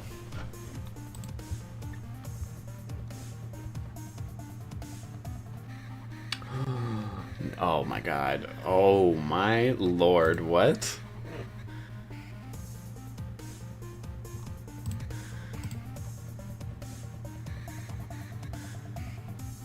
Hold on, which one are you talking about? Because I feel like the one that I'm thirsting after is not the one that you are. Oh my god. Oh my lord. Holy shit. Okay, I'm gonna bump that show up on the list. That, I'm sorry, I'm too thirsty for that. That is so hot. Who the fuck is that? Okay, yeah, once again, I don't know exactly who you're talking about, but the one that I am fiending for... Hello. I need to know this actor's name. Hold up. Hold up. That, like, took me out of my body for a second. That was nice. Graham McTavish playing... Wait, is that who he's playing? I can't tell if that's the actor's name or the character's name. It says Graham McTavish and then Dougal Mc something. Because, oh my lord. Oh my lord. So not the redhead, not the one that you were talking about. Redhead was nice too, though. I'll see you later, Black Gaming. Thank you again.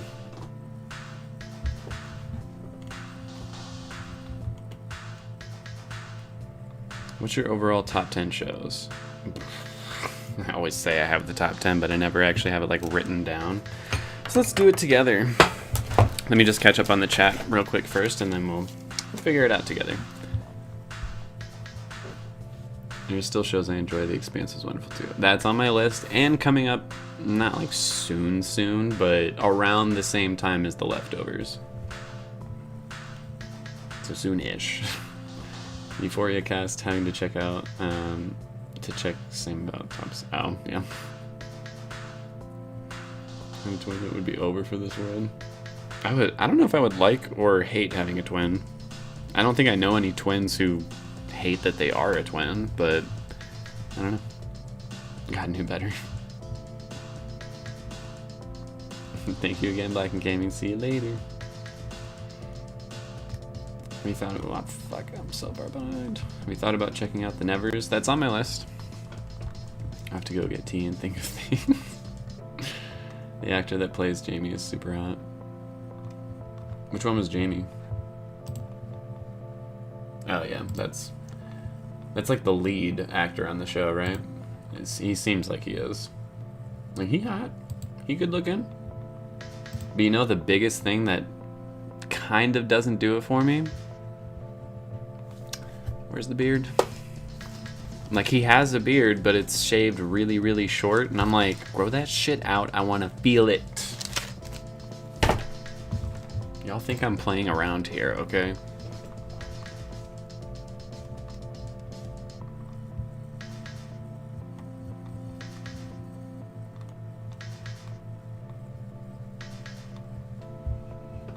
I did fall out the chair. I was like, whoa.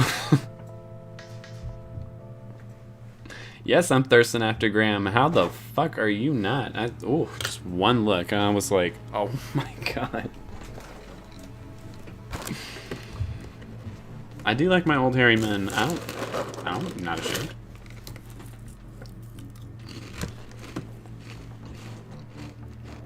How does my type confuse you? I like daddies. I think that's pretty straightforward.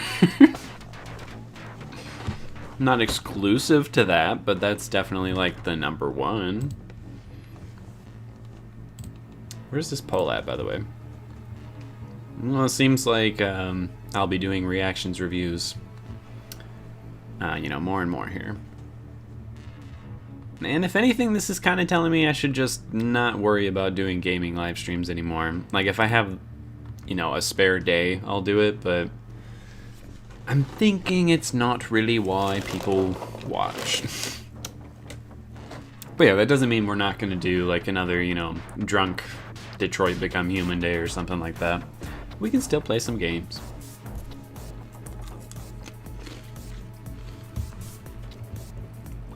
I hope the second half is great. I was hoping that if Joss goes away, that maybe he would learn something and come back nicer and better. I don't know about that. Wait, Joss... Was it a recent Joss Whedon interview? Because I haven't if it was recent. It's got to keep it low, but there's a scene where you see him with one. Really? Really? I think I am too, Chance. Ooh, Raising Dion looks really good. I sincerely want to watch that show. So let me know how you liked it.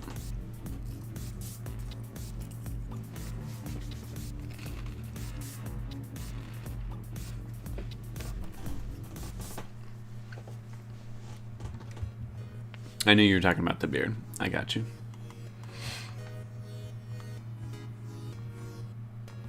I mean, I do want to do more Breath of the Wild streams, but honestly, gaming streams, out of everything I do on this channel, those are the ones where, like, the most amount of things go wrong. Like, if my capture card starts acting up, I'll have to, like, pause the stream and redo it or just cancel it altogether.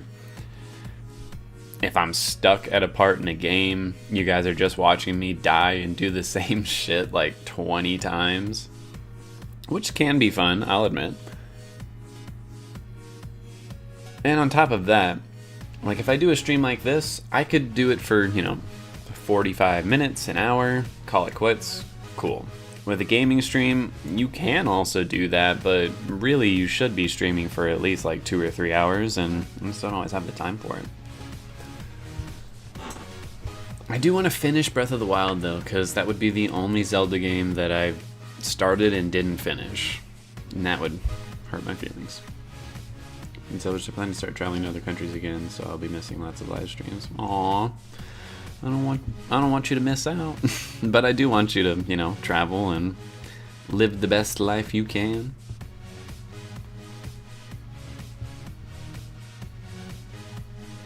I'll still leave you as a moderator. I might have to give someone else a moderator position to replace you, though, if you really are going to be missing a lot of them. He just did an interview and it was funny as hell because the reporter gave him all the rope and jostled him. So, oh god. Like, why is the man even working still, is my thing. Like, the things you got called out on doing were exceptionally bad, and you had been doing them for many, many years. Like, it wasn't like a one-time thing, or even something you did over the course of a year. It was like it was things you did over like a decade. So I personally don't know how he's even working anymore. So I'm glad that reporter was like, oh yeah? Why don't you tell me about that? Just let him fucking hang himself. Yeah, Raising Dion looks like a show that's going to make me cry my fucking eyes out, but in a good way. Not in a good way, but I think it will be very good, but it will be extremely emotional. I didn't miss your stream. Oh, thank you, Muddy. Really can't keep up with shows. There's too many of them out there. I mean, especially now with COVID, the landscape has definitely changed. More and more shows are being made now and streamed without really Like before, it was sort of like, oh, this big show is coming out here, so all these other big shows are going to save their premieres for these days or whatever. But now, since there are just so many of them, and it's all just binge streaming stuff, everyone just drops all their shit whenever they feel like. So sometimes 3 really big shows that you want to watch all drop within the same week, and you just can't do them all. So I think that's just unfortunately where we're at now. Like, I don't think it's possible to watch all the shows. It's just not possible anymore. I don't know if I want to watch Peacemaker. I'm still, I don't know. His character was good in the Suicide Squad, but I don't really think I needed more of him. To me, it just seems like DC being like, we need a Deadpool. Peacemaker's close enough, right? And so they just did that. COVID can have other ideas and tell everyone to stay put again. Don't put that out in the air. Don't put that out there.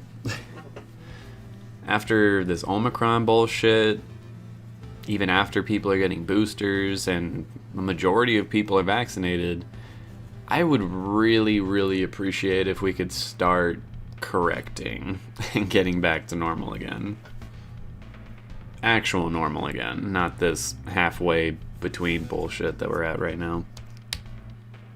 Peacemaker is another good show. I didn't think I'd like it, but I do, and Vigilante is the star for me. Okay, I guess I'll watch it then. Fuck.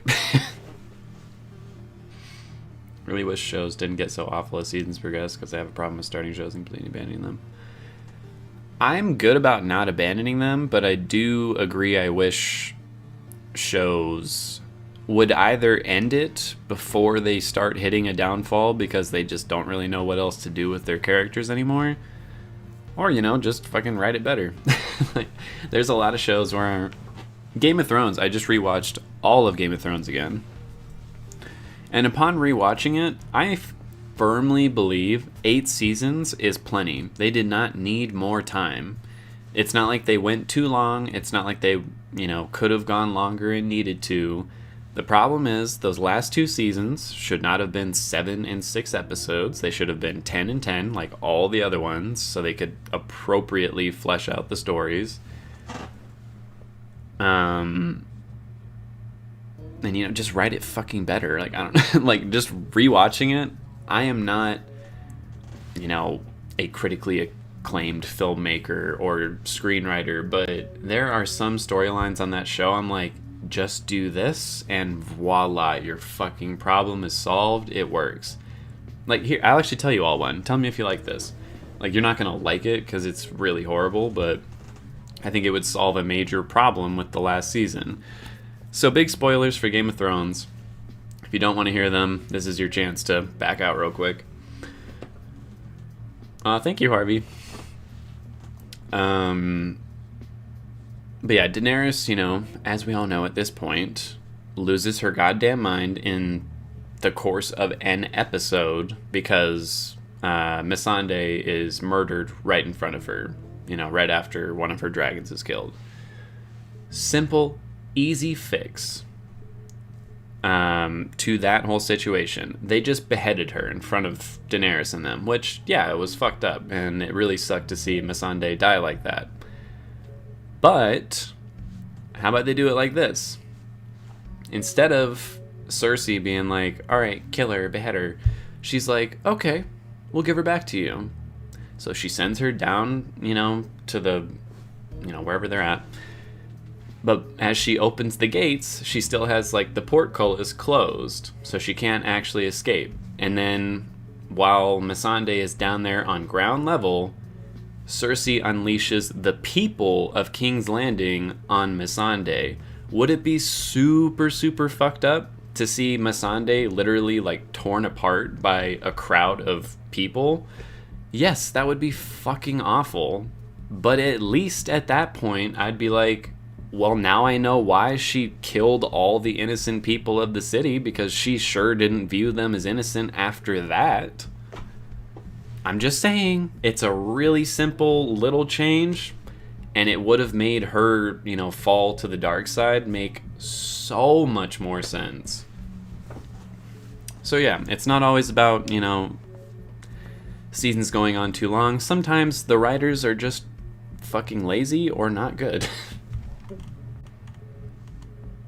Oh, welcome back, Fletcher. Ooh, a peach and orange green tea. I'm drinking, well, you know, Arizona tea. So what is that? Green tea with ginseng and honey. I don't know how much actual ginseng and honey is in an Arizona green tea, but it's a tea. Someone the other day was like, did you know that Arizona green teas are actually really good for you? I'm like, you're dumb. Are they as bad for you as a soda? Not quite, but there's still a lot of sugar in that. They really brought humanity to the character, and they made us sympathize with him. Peacemaker isn't like Deadpool in this show. Okay, cool. Orange is the new black. Is that what you're referring to?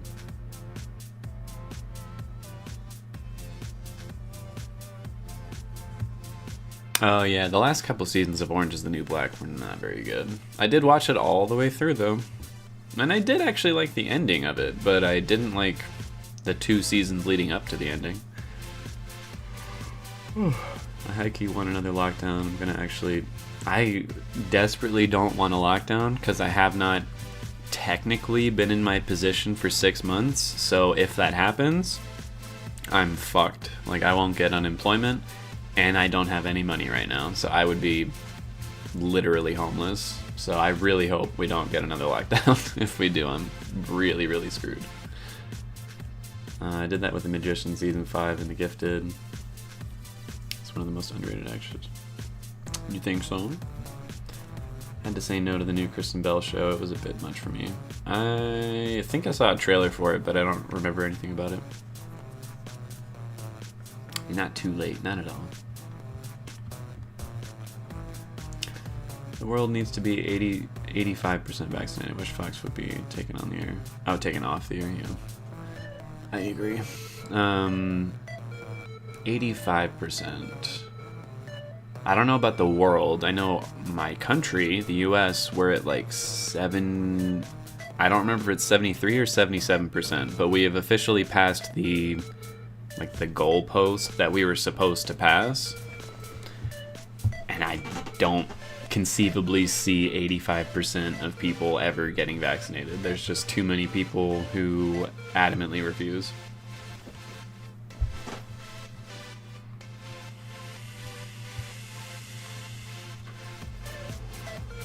Hey, everyone is here.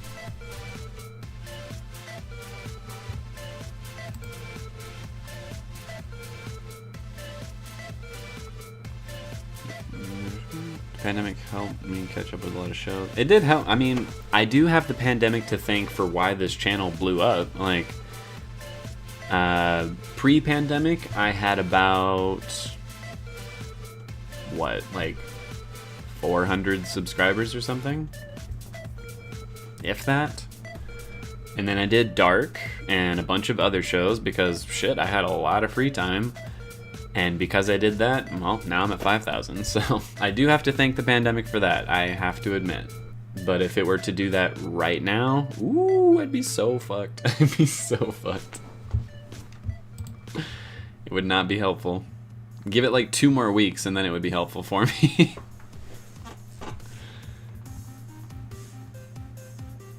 Right, Harvey? Right?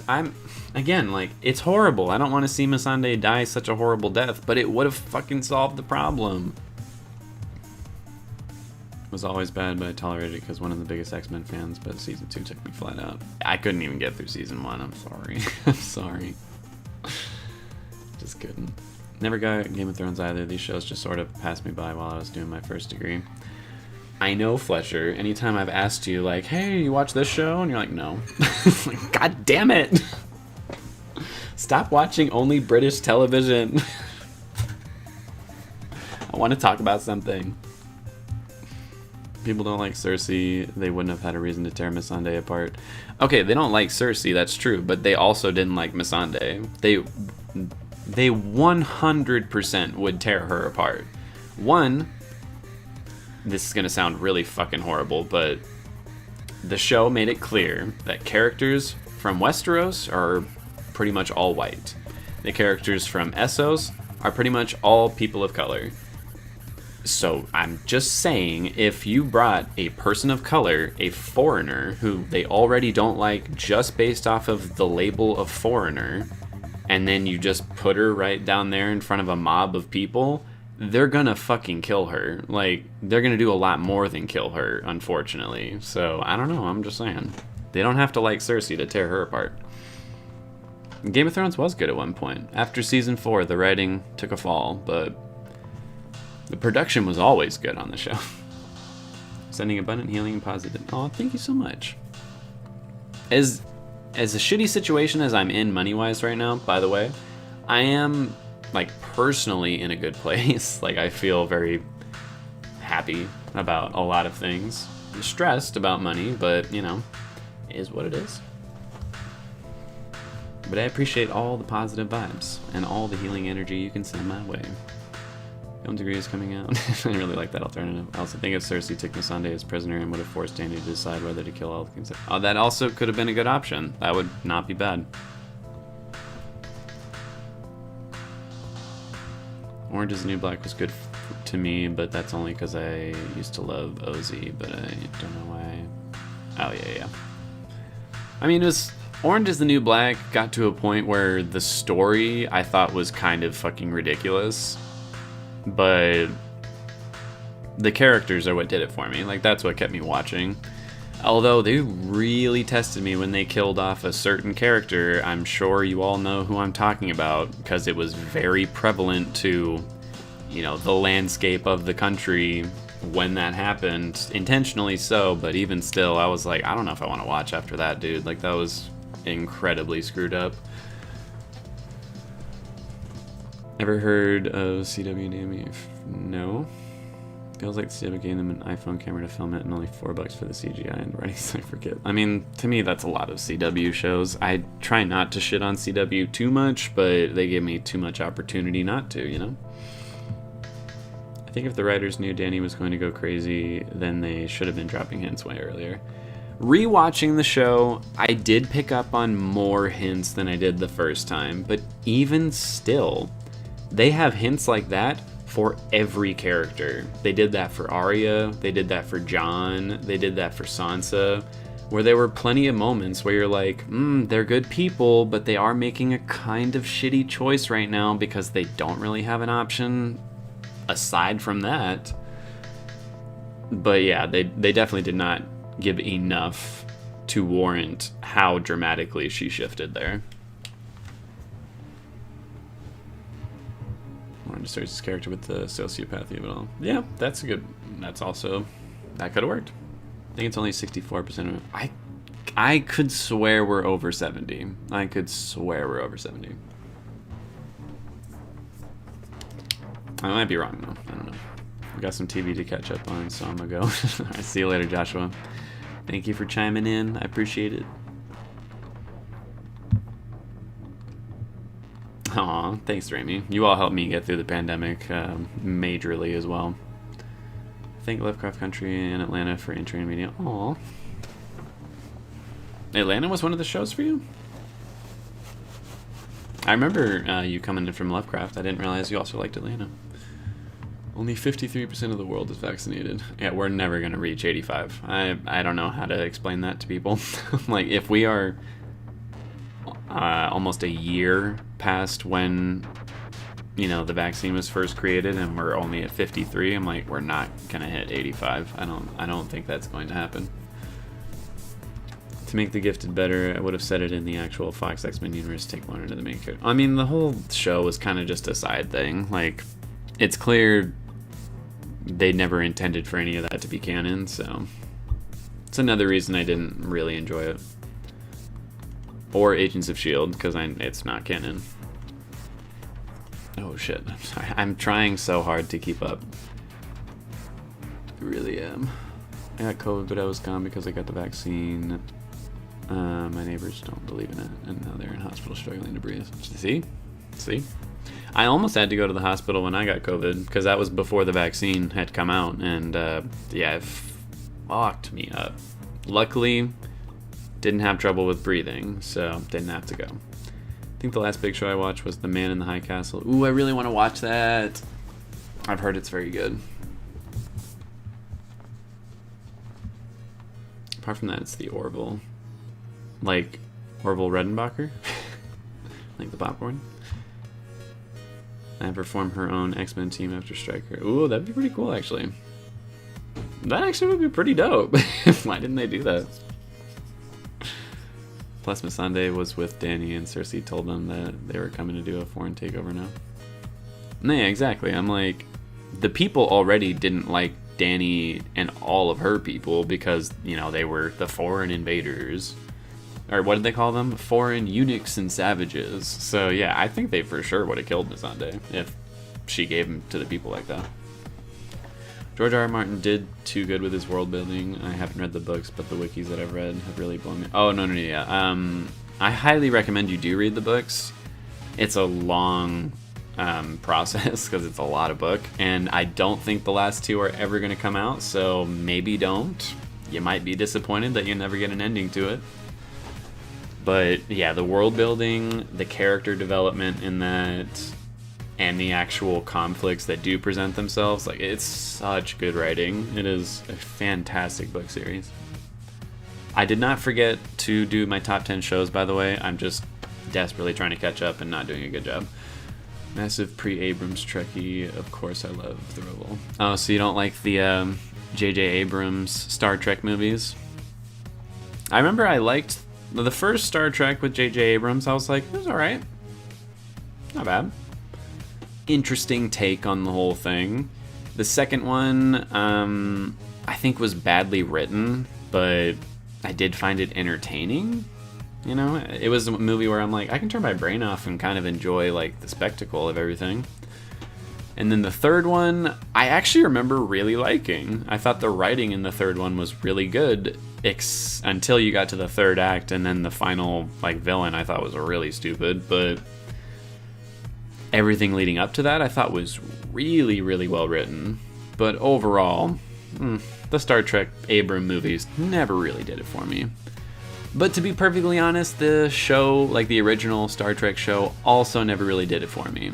It is unfortunately too dated for me to get into it. I know a lot of people are like, you gotta just, you know, pretend like you're in, you know, the 70s or the 60s, or I don't actually know when the show was made, to be totally honest. You know, just pretend like you're a person there and you'll just be amazed by it. And I'm like, but I'm not.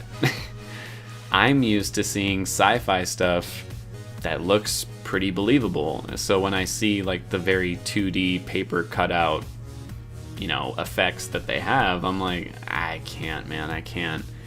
And I'm sorry, but what's his name? He's super famous too. Did all the fucking, like, was it Travelocity commercials? Who played Captain Kirk? What the fuck is his name? You all know who I'm talking about. He's a horrible actor, and I know some people watch it for that reason. They're like, it's so funny to watch how bad he is. I'm like, I don't like it. He's just terrible. Like, he's really, really not good.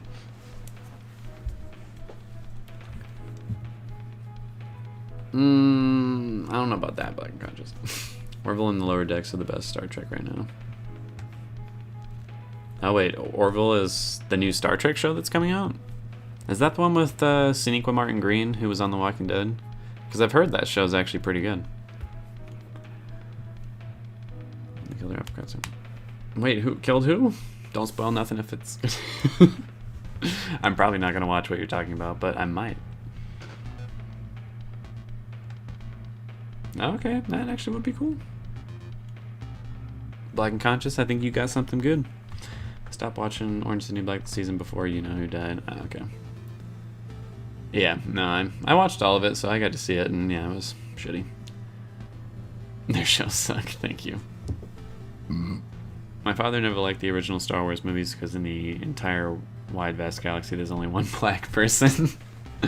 That's a good point. What was his name in the show? Was it Data? Or am I thinking of someone else? I don't know Star Trek. Don't get mad at me. I know Star Wars, which I know I just pissed someone off by saying that, but I'm sorry, I like Star Wars more. It's just more my speed. Like, Star Trek is very sci-fi. Star Wars is much more fantasy, and I like fantasy. I don't know what to tell you. You got Jedis and space wizards and shit. I'm into that. I do like the sci-fi stuff too. I absolutely do. But I don't know, Star Trek just never quite did it for me. Jillian, unfortunately, my Shadow and Bone reactions, I will be doing a live stream here soon to discuss the final 2 episodes, or 3 episodes that I wasn't able to do. But I filmed them, I reacted to them, and then my computer crashed, and I lost all the footage for all of those, all the videos I made for The Walking Dead, all the videos I made for, what was the other show that I was in the middle of doing? Oh, for What If. So for all 3 of those shows, I have to do kind of just a review of the last couple episodes and discuss it from there, but unfortunately I can't actually put out another reaction video for those because I've already reacted to it. I've already seen them. But in case you're wondering, I loved the ending of Shadow and Bone. It, as I kind of expected, every episode got better until the finale for me was like a 10 out of 10. Like, that was incredibly good. The payoff they had for most characters, and seeing Kerrigan just fucking get riggedy rocked by Elena and Mal was really wonderful. So yeah, I loved it. I wasn't sure if I was going to, though, because as soon as they did, first of all, the body horror aspect with the antlers in her fucking chest really, really disturbed me. Much more so than I think they intended on the show. I've already told you all before, though, body horror genuinely really, really, really freaks me out. I don't know how to describe it. It's like, even positive transformations can sometimes make me feel weird to a point where I don't like it. Like, okay, like He-Man. I don't like that.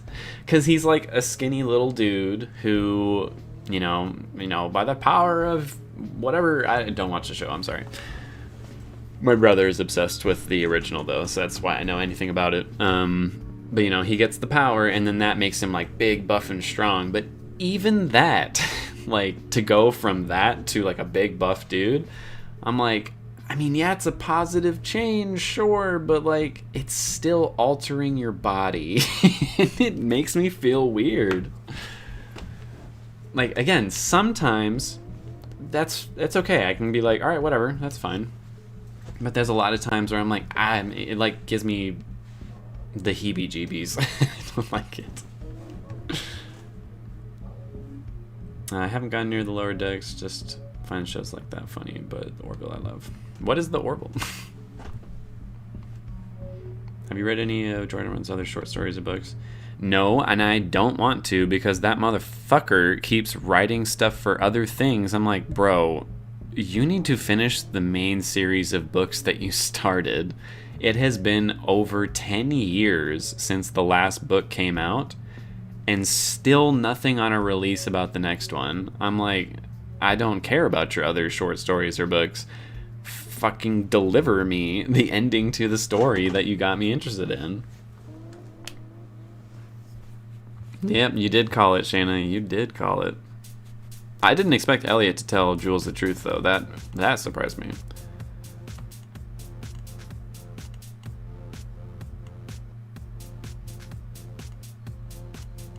Okay, how much are you guys writing? I'm like really far behind now. Oh, thank you, Tooth Fairy. There's no way in hell I'm the hottest guy alive, but if that's what you think, I'll take it. I'll see you later, Chance. I'm sure that was like fucking an hour ago when you said that. Had some amazing characters and pulled it off so well with them. Yeah, I do agree. They did manage to actually do something with almost every character all the way to the end. The bits I've seen are just so cringy, not as bad as Pickard. It could take up to 2 years for most people to be vaccinated worldwide. I don't think it's going to happen. I don't even think it's a matter of the rich and poor divide. Like, I do think that's why it's going to take a long time, but I don't think we're ever going to reach 85%. Just because there's too many people who are like, I'm not going to do it. No matter what you... Like, I'll be homeless, on the streets, and dead before I get that vaccine. And they really, really believe that and will die on that. So, I don't know. I don't think we're ever going to reach 85.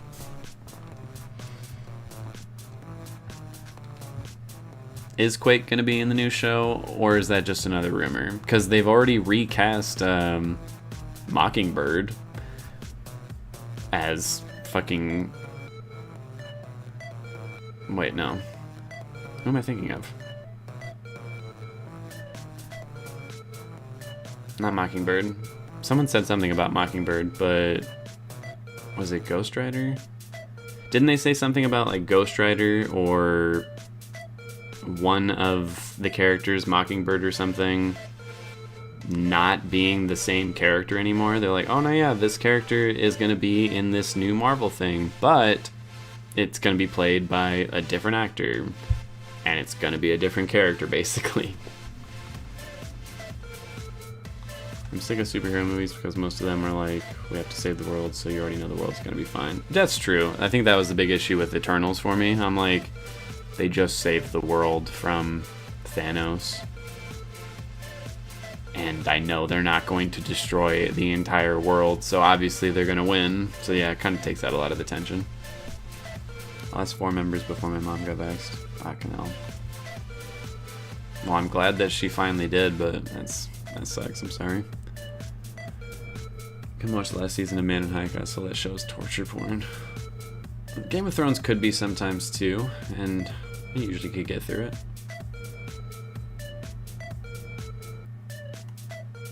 Now, in the last season is when it's really... Usually that's not the case. These estrogen pills, I swear, I'm feeling like a woman.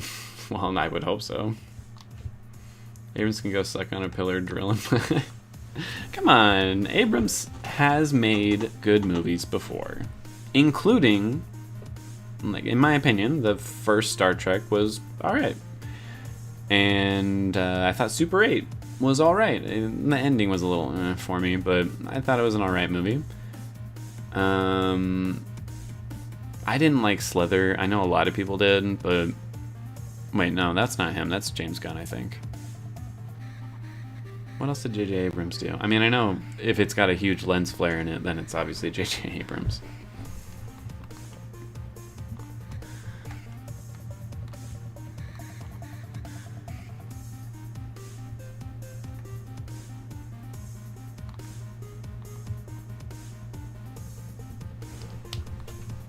I'm sorry, classic Star Trek is very dated. Too dated for me to enjoy. I remember seeing this one, A Song of Ice and Fire wiki, about the Yiddish people from the far east of Essos, and now I want us to show about them. That would be cool. That would be very cool. I realize there's like 5 different versions of the show, right? Just like watch one of the later ones. Okay, but which one? You're over here saying, like, Discovery sucks, and this one's not good, but I like watching it, and this one's actually good. Like, so fucking which one do I watch?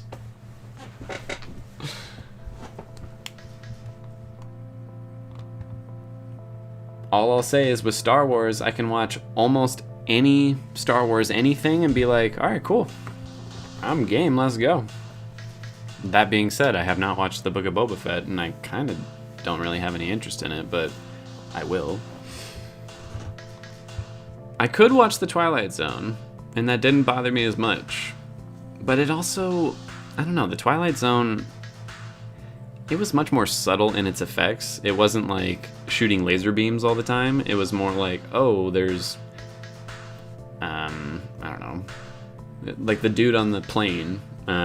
Like, it's obvious it's just a set or whatever, but they're able to make it look good enough and work with the materials they had, whereas Star Trek, the original Star Trek, I'm like, you needed to have better effects to make this look good. and it just doesn't. Like when I see a laser shoot and it literally looks like someone painted it on the screen, I'm like, it takes me out of it, dude. William Shatner is a great actor. No. No. He might be fun to watch, but no. Did you love Dune 1984 in the sci-fi miniseries? Nope, hated both of them. Partially because of the effects. Again, I'm like, I hate being that person who's like, it needs to look good for me to enjoy it, but if it's a sci-fi story in particular, you kind of need the effects to look pretty good and not pull me out of the moment. Because if it does, I'm sorry, I'm out of the moment. I don't like it anymore. Like, you're telling me if we watched Lovecraft Country, but it was with the effects of a 70s show, people would like it? No. Even if it came out in the 70s, people would have been like... Well, actually, that's not true. If it came out in the 70s, there'd probably be a ton of people who were like, this was, for one, super, super far ahead of its time, and two, the effects were so cool. So, I don't know. Maybe it's just a me thing. I can't stand dated effects. Even early 2000s movies are becoming difficult for me to watch. Was Data black? Data was literally silver white. Who was the black one then? Whoever had the fucking visor on his face. Is that not Data? I thought that was Data.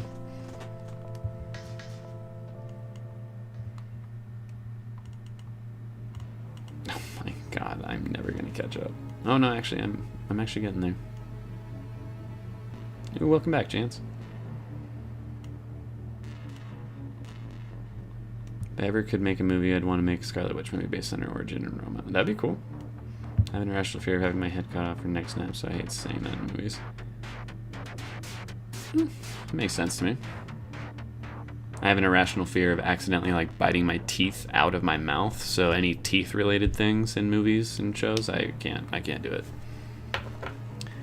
Waking up one day to skin falling off and him growing mantis antlers. Yeah, can you not put that in my head? Thank you. GRM is not going to finish Game of Thrones. I honestly don't know if he knows how to get an ending that fits. I think 100% he already has the ending in mind. I think he just needs to write getting to that point, and I don't know if he's struggling to do it, if he's too lazy to do it, if there's something else going on. I don't know, but I don't think we're ever going to get the ending to it, which is really unfortunate.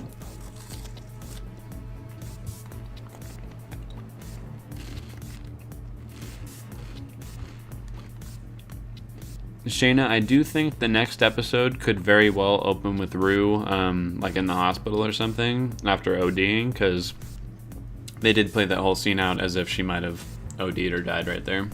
I don't think she did, but very well might have happened.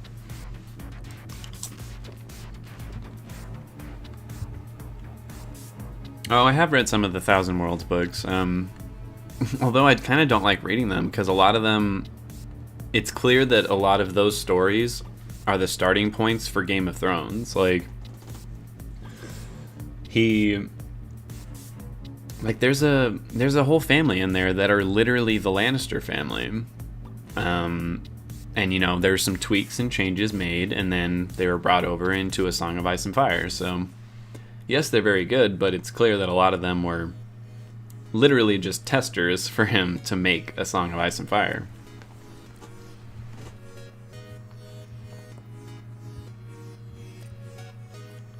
That is true, Shayna.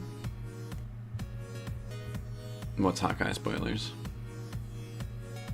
Was there Hawkeye spoilers?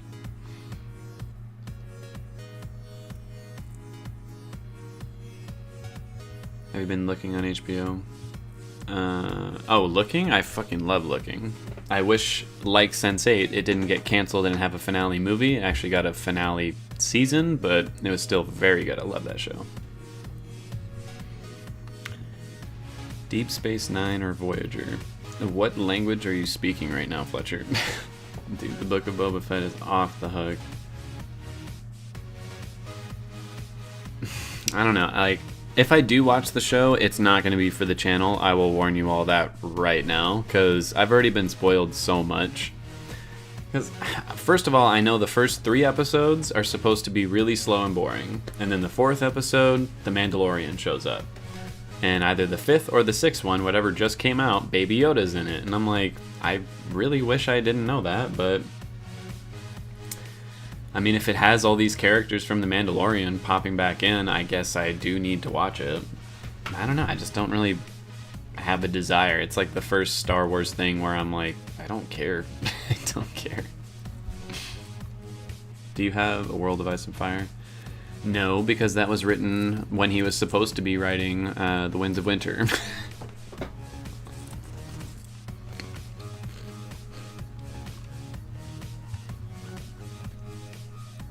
Only show up in The World of Ice and Fire. George didn't write about them. His helpers did. They probably won't show E.T. in books. Nah, I doubt it. I am style over substance. Typically. If you don't have a good budget, stop making superheroes fantasy shit, please. I'm talking to Sip. Well, that's kind of what I'm saying. I'm like, if you have the budget for it, then yeah, make that superhero show, make the sci-fi show, make the fantasy show. But if you don't have the budget for it, don't make that show. Like, make a good drama, make a good comedy, make fucking anything else. Oh, no problem, Armor. I love Devs. That was a great show. Real surprise treat for me, because I didn't like hear anything about it until my brother's like, you should watch the show. And damn, that was good. It had a great twist ending too. And that's what made you a fan? No way. The show did not perform very well on the channel, but I didn't even care. I was like, I'm still gonna watch it. Yeah, I can't. I really can't.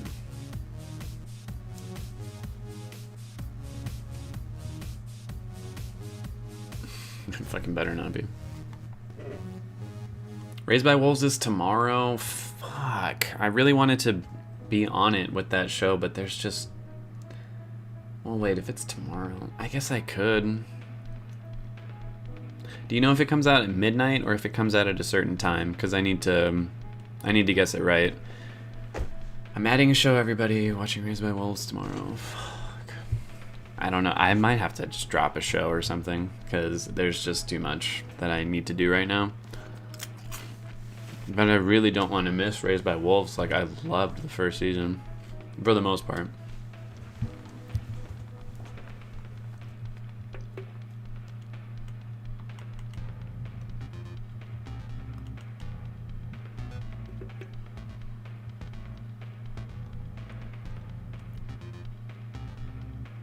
I literally don't even know what conversation the three of you are having.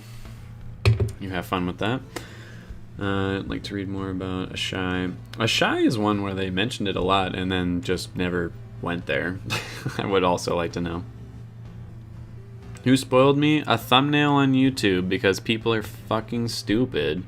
Like, I'm sure you've all noticed by now, my YouTube thumbnails, I don't spoil shit in the thumbnail. Like, I show a character from that episode doing something from that episode, but not something that's going to spoil, like, oh, surprise, this character's actually in the show, or surprise, this happens to them. Like, I fucking hate YouTube thumbnails now, because that's how I found out The Mandalorian was in one episode, and that's how I found out that Baby Yoda was in one episode, and I was like, alright. Oh, I'm glad you made it, Joseph. The new Matrix has 70% of the Sense8 cast. You know, I mean, the Wachowski, I almost said the Wachowskis, but they didn't both do the movie. Wasn't it Lana only did the movie? But yeah, she seems to have a very good relationship with those actors. Because even before Sense8, they had done some stuff for that Jupiter Ascending movie. Is that what it's called? I still haven't seen the new Matrix. I know I said I would, but I still haven't. Too many people keep telling me it sucks. I'm like, well, that's too bad. I like The Force Awakens, love The Last Jedi, and as long as I have breath in my body, we'll never see Rise of Skywalker. I mean, you should still see it. It's not good. Like, it will disappoint you for sure, but you should still see it just to be like, yep, that's it. That's the last one. And I also like The Force Awakens and love The Last Jedi. People can go suck my ass. I thought it was a good movie. Pam and Tommy? No, I'm not going to do that one. I will watch the show, but I don't think I'm gonna do reactions for that one. But I gotta support, Sebastian Stan. Guess I grew up watching cheap sci-fi shows in the 90s. I mean, I did too, and I enjoyed them in the 90s. But now I'm like, that looks like shit, dude. I'm politely curious about Raised by Wolves. It wasn't the greatest thing I've seen, and there's better out there for me to watch. I'm still gonna watch though. Right. Heard about Des because of you and just couldn't get into it. I really tried. I mean, that's fair. That show is for sure not for everybody. It's more of an art piece than it is like a TV show, which sounds really pretentious of me to say, but it really is one of those things where it's like you almost can't watch it the way you would a typical story, but you still can. Like, it's not like told completely out of order or some shit. But I see what you mean. Like, it is not for everybody. Just watching your Lovecraft and Umbrella Academy videos, then I joined one of your streams, and I was like, hey. That's true. It has been love ever since. Should I watch Raised by Wolves? I like Ridley Scott, but I don't know. I liked Raised by Wolves a lot. It's one of those shows where I'm nervous recommending it to people because I feel like depending on how much they ever decide to answer, I'll like it. But if they leave everything a mystery, I'm not gonna like it. So I'm kind of in limbo right now.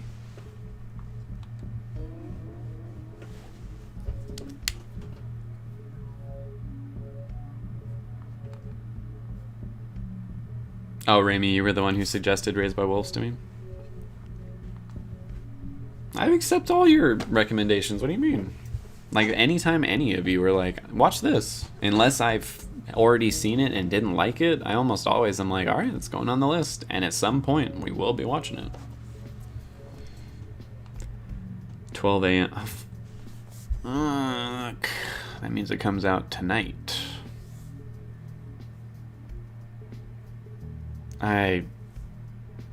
I'm not going to film that tonight at midnight. I'm sorry. I can't. For one, I have work tomorrow. Not early enough where I need to, but no.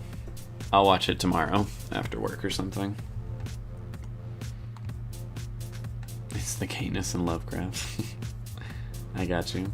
You have to get the World of Ice and Fire book. It enriches so much of George's world. I don't want to give him money for a book that he wasn't supposed to fucking write. Richard Madden is a bisexual girl, and I know he like... Is he really bisexual? Because that's hot. I only have to force you to watch Book of Boba since it's required watching. Are there, though? And are the first 3 episodes actually boring? Because literally everyone I've talked to who's seen it is like, dude, the show is boring as shit. And I'm like, how do you make a Star Wars show boring? Do you watch other channel reviews and reactions? I try not to. I don't want to accidentally like copy other people's mannerisms or styles.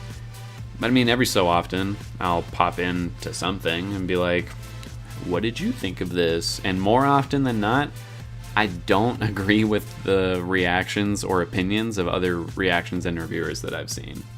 More often than not. I'm like, wholeheartedly disagree with your opinion right there, but okay. Haven't liked any of the new Star Wars films either, just a generational difference. I mean, I don't necessarily agree with that. I can understand not liking any of the new ones, though. It's definitely different, and unfortunately, not part of a cohesive story like it was supposed to. Even more of a fan, why? I have no clue who either Pam or Tommy are. It's based off of a true story. It actually looks very interesting. Not, the famous Pam. Pamela Anderson, right? That's the full name of the actor? Or model? What was Pamela Anderson?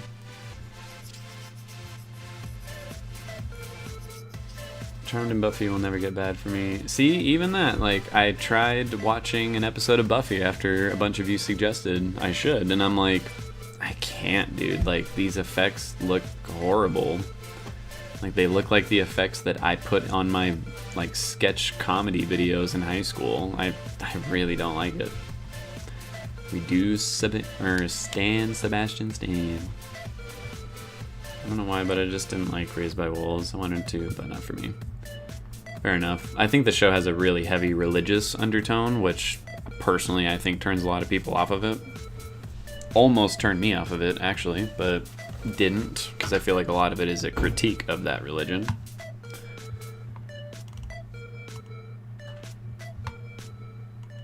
Oh my lordy. You all are making this hard for me. Take a nap, then film it. I take a nap and I'm not waking up until tomorrow morning. I don't understand the concept of a nap. The fandom got religious and I had to dip. Oh, really? I didn't really pay attention to the fandom much because those videos didn't really pop off on the channel or anything.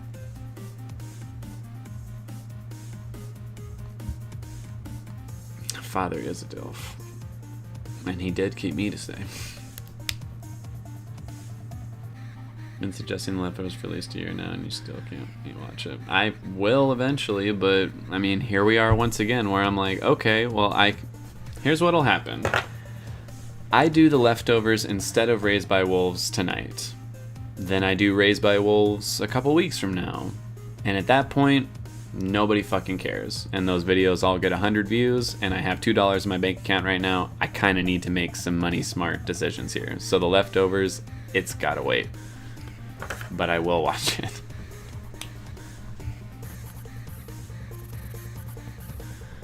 I know Michael would hate Titans. I've already seen a couple episodes of Titans, and I think it is one of the actual worst shows I've ever seen. Yeah, exactly, Raimi. I'm like, okay. I have World of Ice and Fire. It's a beautiful book, but everything is in the wiki. Well, I mean, I would rather get the book than do the wiki, but still. I don't know if you've been asked this already, but any shows you plan on picking up for the channel? I mean, yes, I've been asked that, but yes is my answer to that. Like, name the show. Yeah, it's on my list. At this, like, I feel like I should just start a new list, because you all have recommended so many shows at this point that I'm like, it's almost a pointless thing to have the list, because it really is basically just any show I haven't watched. Alright, it's on there.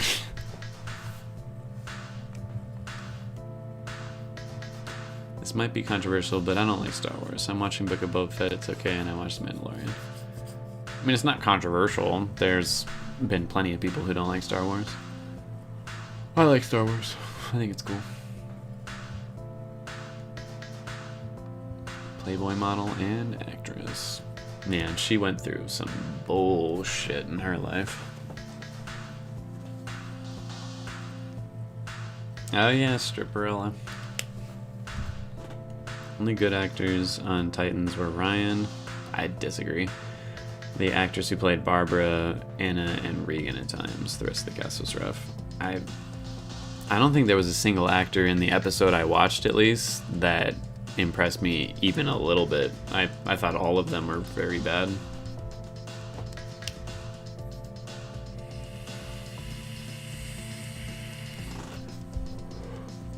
The religion part of Raised by Wolves wasn't really the off-putting part for me, just the idea of going to another world with such a small population was something I couldn't get over.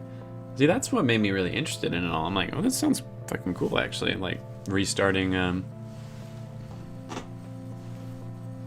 restarting a whole civilization with, your arc, essentially. Like, I thought that was a neat concept. It's far from the worst. You need to see Naomi or Batwoman. I'm good. But, yeah, I'm good. San Diego's right. Oh, nice. Got everything all set and ready to go. Sweet. What shows do you plan on doing next? You said things are on your list, but what's actually next? I mean, it keeps changing because, again, I'm like, okay, I'm doing The Leftovers. Like, originally, The Leftovers was my next show. Like, that was the very next one coming up. But now people are like, oh, Raised by Wolves starts tonight. I'm like, okay, well, I gotta do that. I already did season 1. I gotta keep going for season 2. I liked it. And then people are like, oh, Atlanta, season 3 starts in March. I'm like, okay, well, I'm doing that in March then. I still need to finish Attack on Titan, and I still need to finish Hawkeye and The Witcher and Alice in Borderland and Euphoria as it's coming out. And on top of that, my next shows were... What was the next one? Leftovers was the next one. The Expanse was, I think, the one right after that. Pose was the one right after that. What was my fourth one?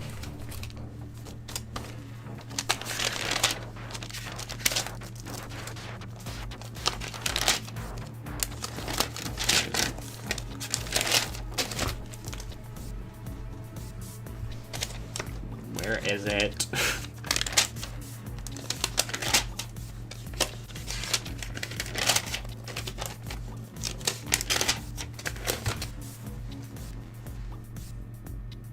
Oh no, I already watched that. Alright, so I can replace that.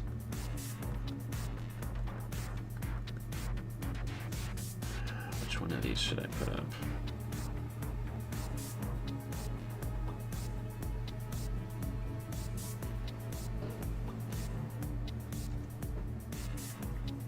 I don't know, I guess the other one, whatever number 5 is going to be a wild card, because at that point is when I kind of just started putting names in any order, just because there were so fucking many of them. But yeah, that was the next one. Oh, Squid Games. Squid Game is the next one.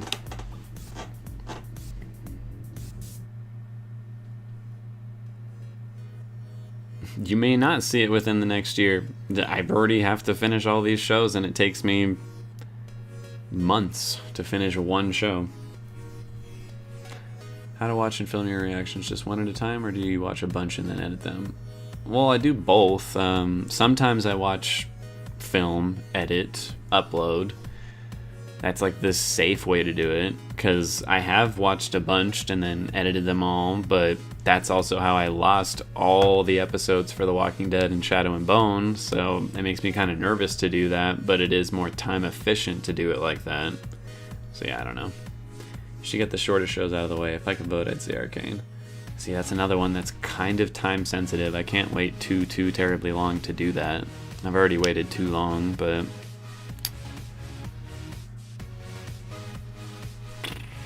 that's the other problem. If I do it by, shortest shows, then I'll just continuously do that, because by the time I finish said short show, another short show just came out, and I'm like, oh, well, I should watch that instead of, the 16 episode anime instead.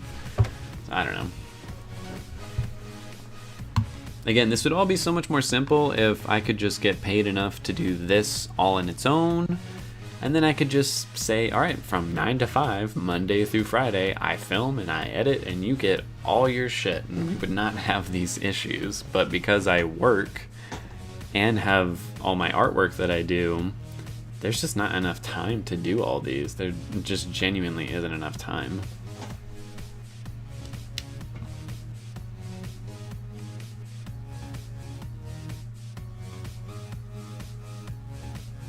Oh, yeah.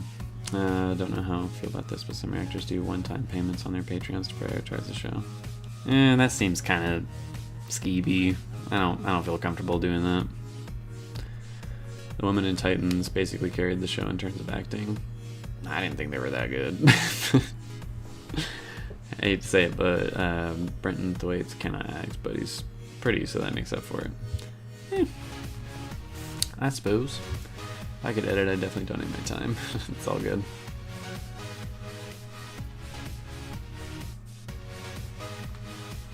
Out of the ones on your list, what shows do you really want to watch? Squid Game, Arcane, Pose, I do want to watch The Leftovers, but I'm sorry, it's not like desperate to watch it or something. Honestly, those are the big ones.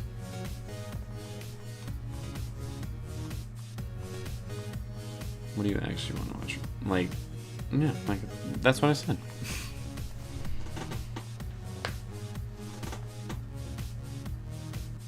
Someone else said that to me too, Joseph, that I look like Bill Skarsgård. I'll take it. I don't personally think so, but I will take it. The techniques that earn money the most tend to be skeevy. No, yeah, exactly. I mean, sure, I could do that, and I bet a lot of you would be nice enough to actually be like, no, he could really use the support, so yeah, let's do it. And I would just feel shitty making you all pay extra money just to be able to get an extra video out of me. Like, that doesn't seem right. It's like, for my patrons, the videos that you guys watch don't have any ads on them. And I could be an asshole and be like, oh, well, you're already paying me the $5 a month on Patreon, so how about you pay me a little extra for these ads? But that's just so shitty. Like, yes, that'll get me a little extra money. Is that technically, like, the smart way to do it? Sure, but I'm not gonna do it. Like, that's fucked up. I would put Squid Game at the top of your list. People are still talking about it. I don't want to watch that at the same time as Alice in Borderland, though, because they're a little too similar from what I hear. I would have the alcohol if I had money to buy alcohol. I do technically now, since you lovely, lovely people have donated so much to me. Specifically, who all has donated, actually? I would like to give you all a shout out. I know Fletcher, Ramey, Black Gaming. Was there anyone else? Wait, is there a way for me to look it up? Or not? It doesn't show me? Viewer activity, maybe in here? Oh, it only shows me the super chats if they're new and still up. That's kind of annoying. But yeah, I know that Fletcher, Ramey, and Black Gaming at the very least gave me a donation, which was very, very nice. I think someone else did too, though, and I feel bad. I'm not trying to forget someone.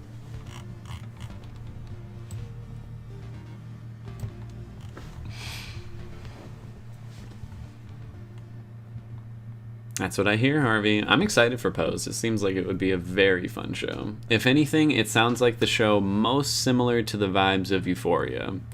Obviously not the same, but out of the shows I just mentioned, it seems like they're the closest in tone. I do like Bill. Sweet. So base your list off of the ones that you want to watch, then down the line start adding these leftover shows. I mean, I have to do The Leftovers just simply because I've promised it for so long, and I would feel really skeevy also not doing that. I'd love to see you reacting to Pose, but it's a bit long and the discourse around it has kind of died off a bit. Yeah, most of the shows I end up watching, the discourse has died off of it. All this chat about Patreon and stuff is interesting to hear. Me and the Trigo have discussed it a lot. Would we ever hit the 1,000 mark and stuff? No, yeah, you should. It took a lot of convincing from subscribers here in this very chat to get me to make a Patreon, because I personally didn't feel like I had enough to offer to really warrant people, paying me for content, but I think it's definitely worth it. And I think if you keep the price low enough on your tiers, you can, not hate yourself for having people pay that. Like, mine tier is $5 a month. For $5 a month, you get access to certain reactions a week early. You get access to some artwork that I'm working on that I don't post anywhere else besides there. And I think that's it. It's just like general support otherwise. But I'm like, $5 a month, that's reasonable for me to, give you like 5 to 10 videos, maybe a little more, of like extra content and stuff. I would feel uncomfortable if I raised that price to like $10 or something, but I think it's definitely worth it. I'm not sure it's good for your heart to watch Alice and Squid Game at the same time. Yeah, I don't know if it's going to be either, because Alice in Borderland already shattered my heart. And Squid Game undoubtedly will too. You should put your Cash App or something in the description. I donate when I get the extra money. I should, but that also feels kind of skeevy to me. I'm like, not even skeevy. It almost just feels like I'm begging at that point. I'm like, oh, please give me extra money. I'm poor. Like, I don't know. Even if I wasn't needing the money, like, it would still feel like more of a handout at that point. But I don't know. People have like Ko-Fis where it's literally just something for people to be like, here's a couple extra bucks. I like the work you do. So I don't know. Maybe I will. Convince me.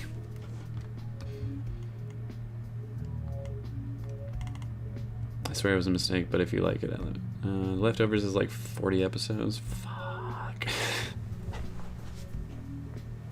If you even give me a reaction to just one episode of Leftovers, I'd be happy. I mean, if I start it, I want to finish it. No, you've all tried to convince me of OnlyFans. That will never happen. Like I said, I already have my not safe for work art. I already make porn. It's just not of me. Specifically.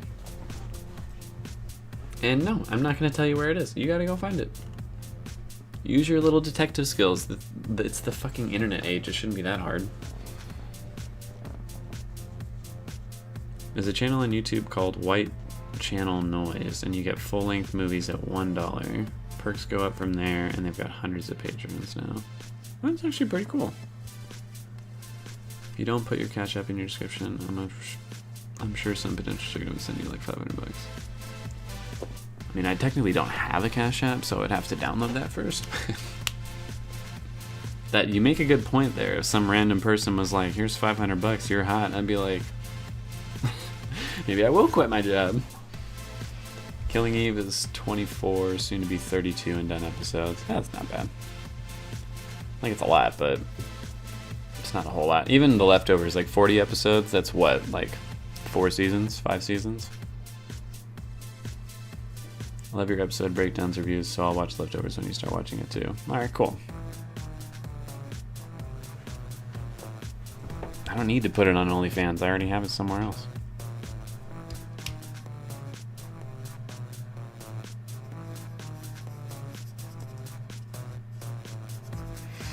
Alright, maybe I will add that. Yeah, I probably wouldn't do a Cash App, but I probably would put on like a Ko-Fi. Let me pull up Ko-Fi right now, actually, and see what the process of signing up for that is. Because my artist friend has a Ko-Fi, and doesn't get a lot, but a little extra something. We make 0% of your donations. Wait, really? Like the money that people put on Ko-Fi just goes directly to the artist? That's actually really cool. I mean, even Patreon is like, yeah, we take a cut. Of course we do. Oh, that reminds me, I need to cash my Patreon out. Thank you for reminding me. I'm so broke right now. That little bit of money is what I need. Oh no, I lost a patron. Oh well. What else are you gonna do? Damn, I do have to admit though, that patron dropped before they got charged for this month, which is I see what you did there. I respect it, but it sucks for me.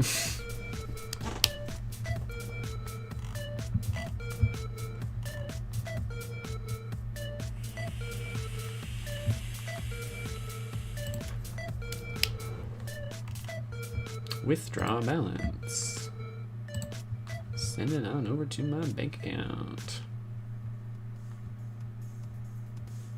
I mean, it literally has how much I make on my Patreon, so I don't have to be like, oh, you're not supposed to know. Like, I got $16.55 for it, so thank you very much. For those that are supporting me on there. 3 seasons of The Leftovers. Oh, so they're very long seasons then. But seriously, your breakdowns are so in-depth and interesting from the perspective of an actual film expert. Oh, thank you. I mean, sometimes in my breakdowns and reviews, I'm literally just saying, like, I thought this was cool, and this was cool for this reason. Like, I'm not even really getting very technical about it. It's only when I get to the actual technicals part of the review where I'm like, all right, this is where the writing's at, this is where the cinematography's at, blah, blah, blah. Really loving Gilded Age right now. I've heard some people talking about it. Oh, so there's 30 episodes? That's not bad at all. Same with your opinions and commentary on shows. Oh, thank you. I was thinking of trying Gilded Age, but I've never seen Downton Abbey or anything though. Wait, is it like a spin-off of that or something? Oh, yes, there are, Remy. Oh, you watched Downton Abbey, Fletcher? I didn't realize that. I still haven't watched that show, even though everyone tells me to. But I also know again, that show, not the whole thing, only one part of it has technically been spoiled for me. And I don't know what character it is or anything, so it's not really a spoiler, but I know a character gets like either in a car accident or hit by a car and is killed off of the show that way. And I think that is extremely lazy writing to be like, oh, well, you know, this is happening, blah, blah, blah, and then just some random act of God kills this character. Like, the Deus Ex Machina death excuse for writing, I think, is horrifically stupid. But I'm not shitting on Downton Abbey, by the way. I'm just saying that's the one thing I've heard about it, and I'm like, oh, that kind of sucks. But aside from that, people seem to really, really like the show. And I would like to see why. What do you mean, Harvey? I put my Patreon link in every description now. There's no OnlyFans. Stop. Did you ever end up watching the Euphoria breakdowns on their YouTube? No.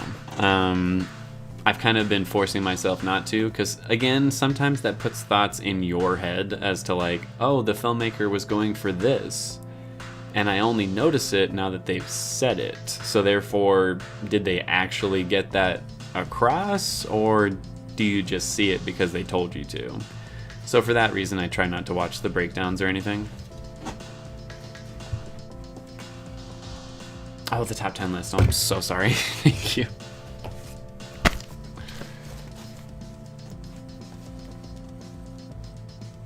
It's actually done very well. I'm telling you right now, I don't think I have ever seen a character die in a car crash or get hit by a car and have it be well written. I do not think I have ever seen that happen. Feel free to call me out and explain some specific examples as to why I'm wrong, though, because I would like to like that. It's just I've never heard of that being written well. Anyways, top 10 shows.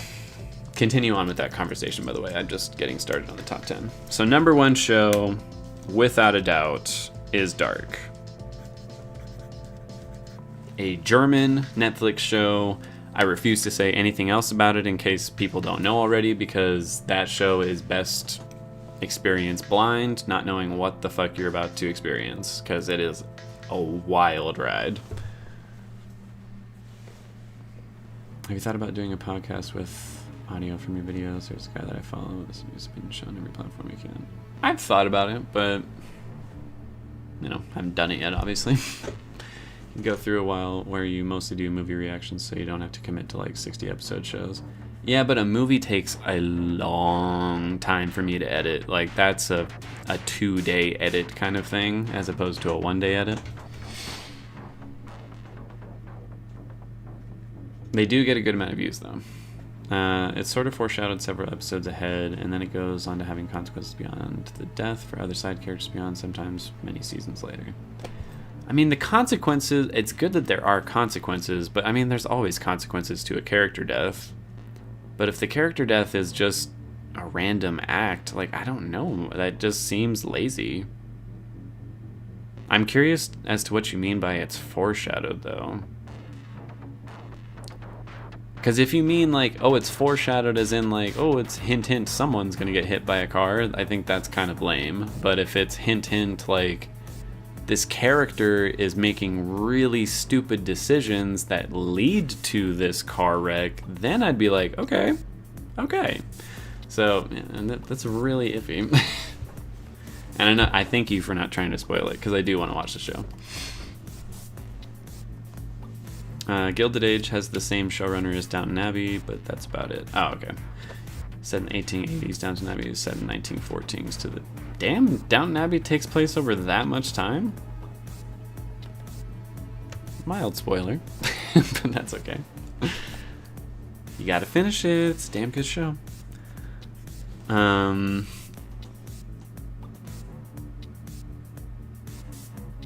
you, Tiana. Okay, so number 1 show, Dark. Number 2 show, Breaking Bad. It still hasn't changed for me. And I know some people are like, ugh, Breaking Bad. But I'm like, it's one of the best written shows literally ever made. It is insanely well written, insanely well acted, very engaging.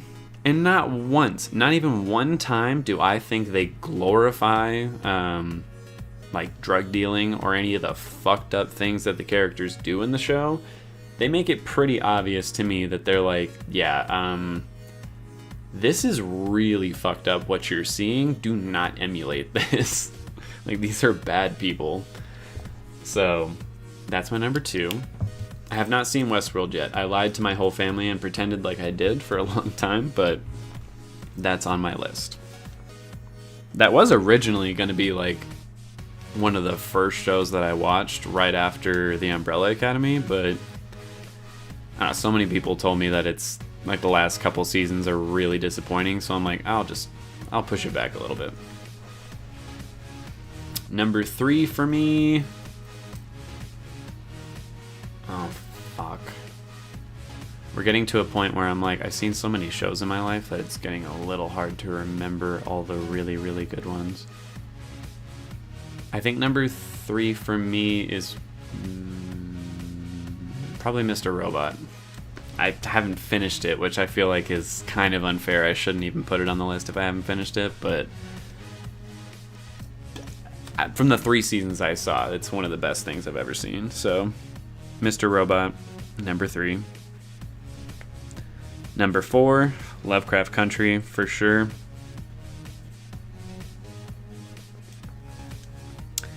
Now we're getting to the tough ones. We're far enough back where I'm like, these are shows I probably wouldn't even give a 10 out of 10. I would just say they are in my top 10 favorite. I'm kind of harsh on shows.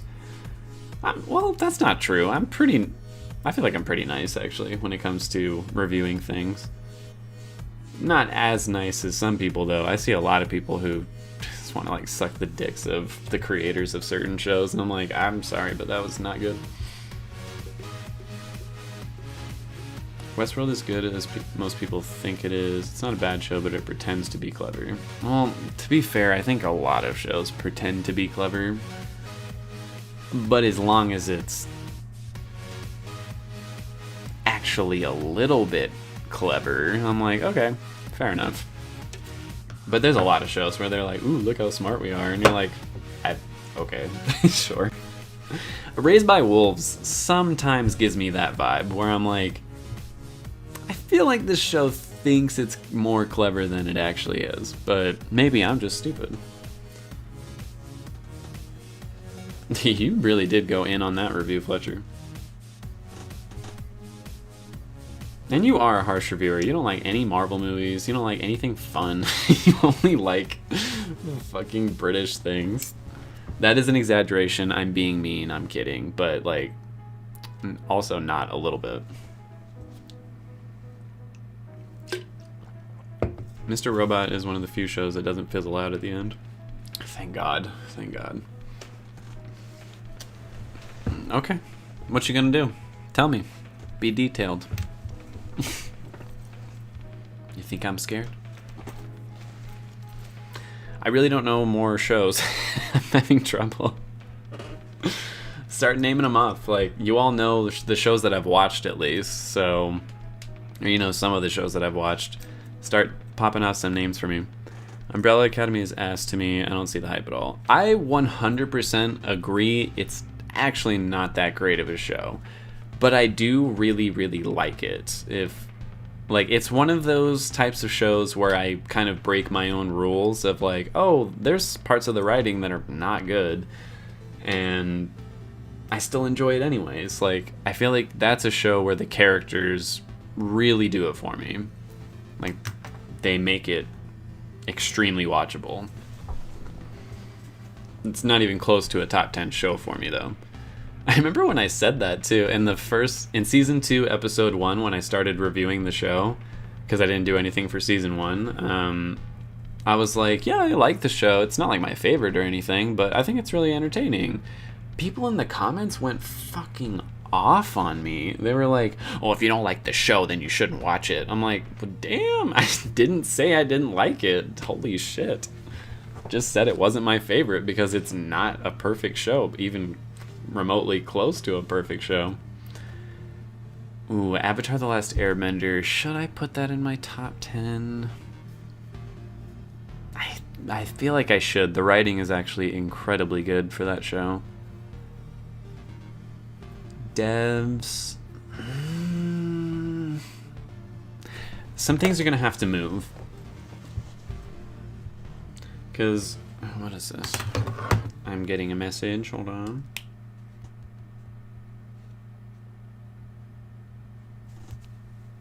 Fucking hate you, Fletcher.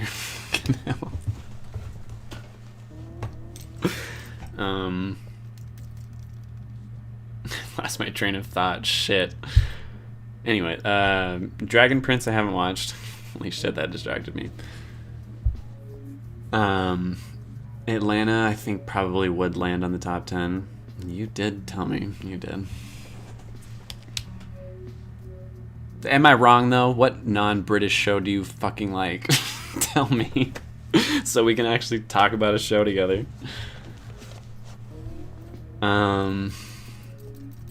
I'm gonna currently put Atlanta at number 8. It's kind of an arbitrary spot to put it. I'm just putting it somewhere because I do think it's a top 10, but I don't know exactly where it falls. Game of Thrones, the last 4 seasons just really fizzle for me on that show. I don't think it can qualify as a top 10 for me, which is unfortunate because the first 4 seasons easily would have been top 10 for me. Yeah, I'm gonna watch House of the Dragon, but no, I'm not that excited for it because I don't think it's gonna be that good. Devs, I'll put at number 10 right now. Lists are kind of hard. Watchmen, ooh, Watchmen was really fucking good.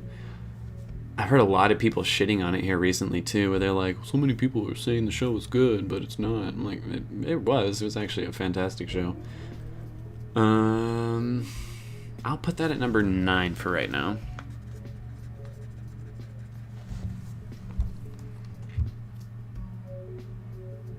Ooh, Sense8. How could I forget Sense8? I'm gonna put Sense8 at 7.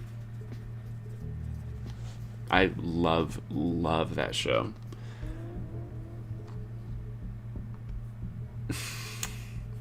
Triclops. Fletcher, you maybe named the one American show that I actually hate. Like, I know I joke. I'm like, oh, I hate that show. But mostly I'm just like, I don't really care about that show. Big Bang Theory, I actively hate it. I'm like, I actually don't even want to get into it. I'm gonna go off. Like, I'm gonna make people feel bad. I really, really despise that show. So we can talk about something else. I'll just start watching more British stuff, I guess.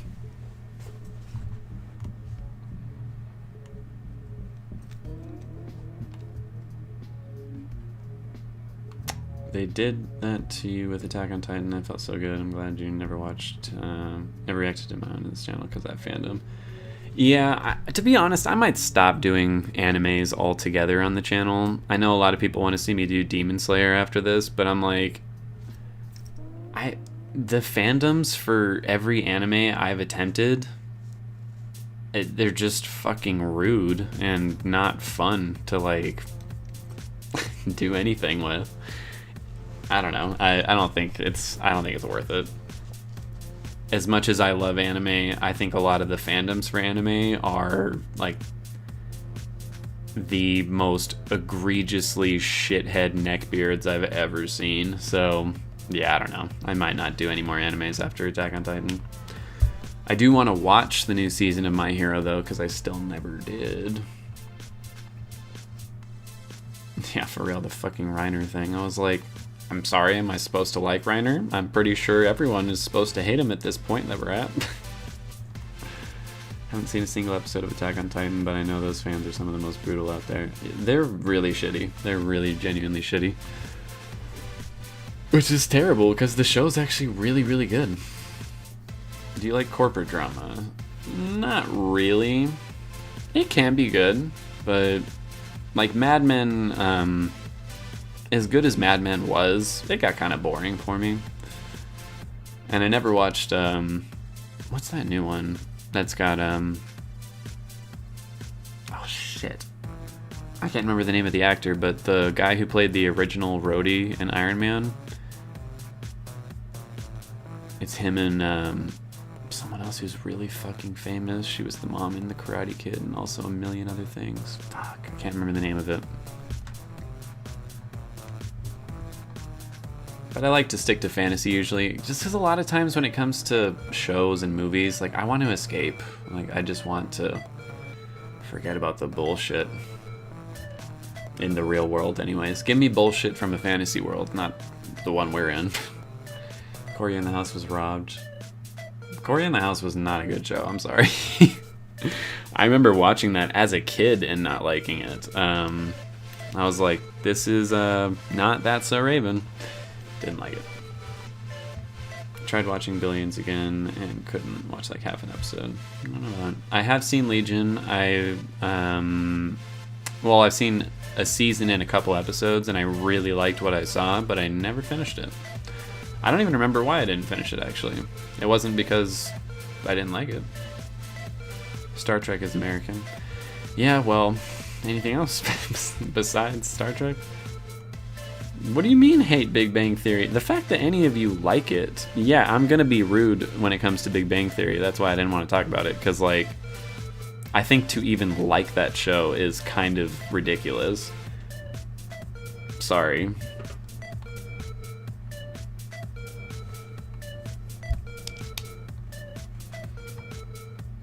Killing Eve is a BBC show. Really? Thank you, Joseph. Inside Number 9. That sounds interesting. Succession is one of those that Grace has kind of been encouraging me to watch that. If you like the money, you can tolerate the fandom. I won't tolerate a shitty fandom for a little extra money, especially not when I'm making the amount of money I'm making right now. I'm like, no. I'm gonna do what I like. Especially that Dragon Ball and Naruto fandom be having me ready to send the Adian. Yeah, no, I can only imagine. What is the worst written show you've seen besides Titans? Worst written show?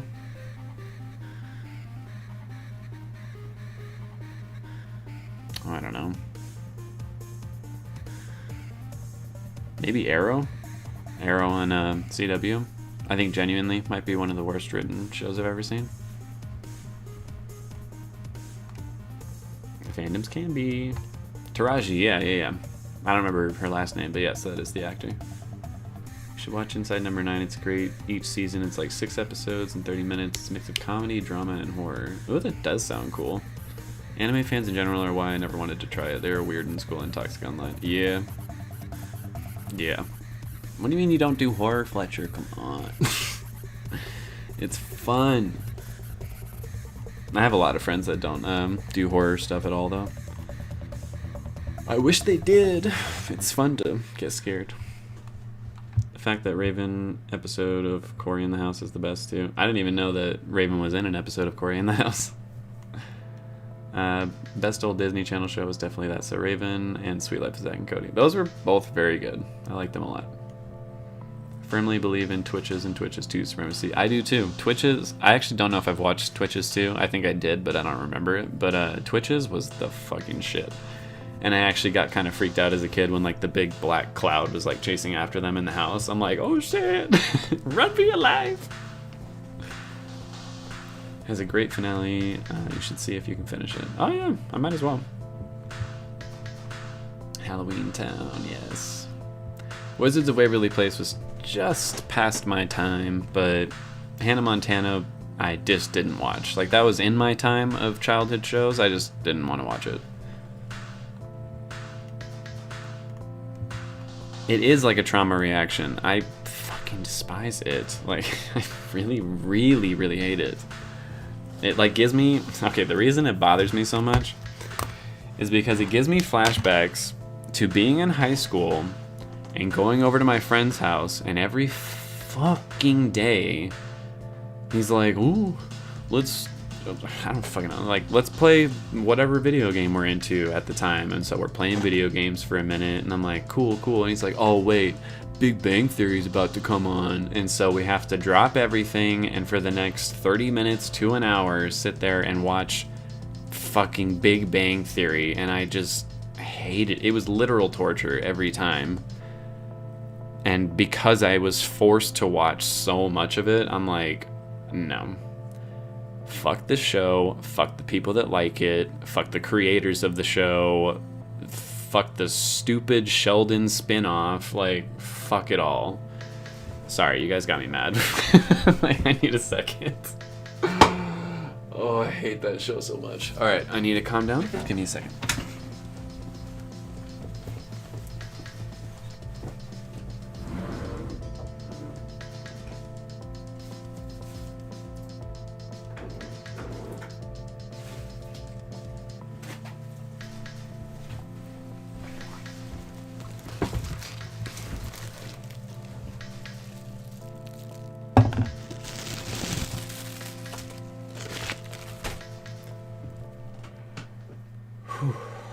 Alright, I actually got mad right there.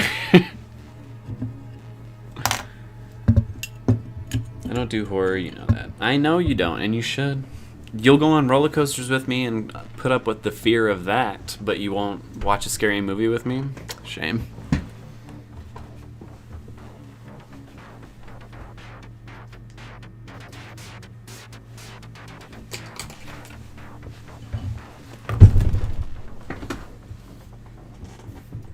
Was my friend hot, though? No, he was short and ugly, actually. That was really mean how I just said that. But he is kind of a dick, so I don't really feel bad about it, but... Yeah, no, he was not hot. Out of every person in high school, though, he was probably the most likely one I would have hooked up with, because I'm, like, positive he wasn't 100% straight.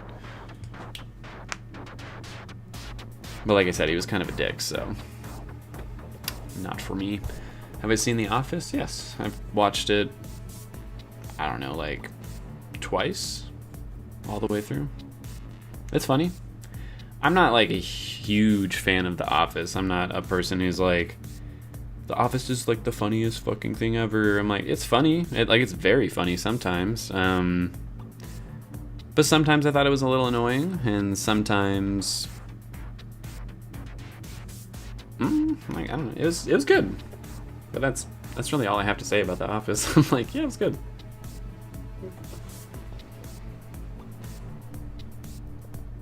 I never wanted to watch Big Bang Theory, but my mom randomly watched the show and I liked it.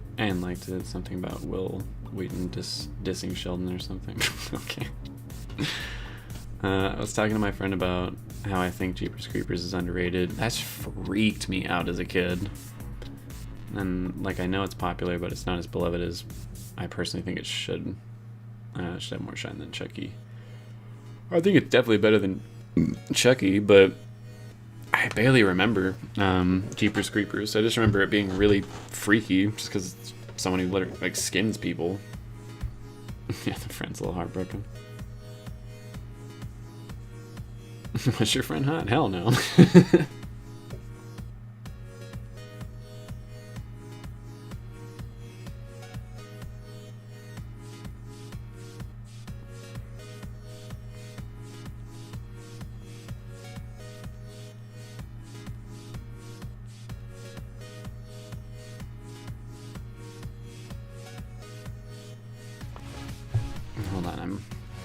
Now I'm actually taking a look at the messages that I got earlier, now that I'm less flustered.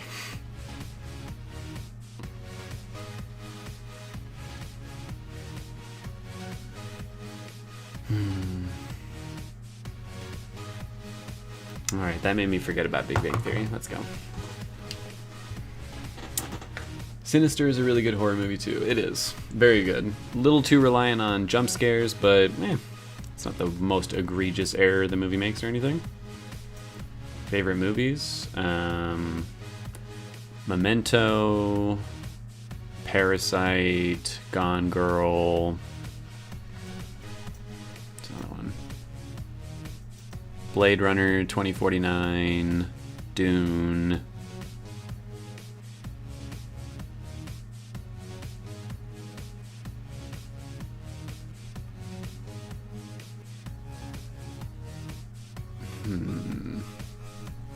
What else?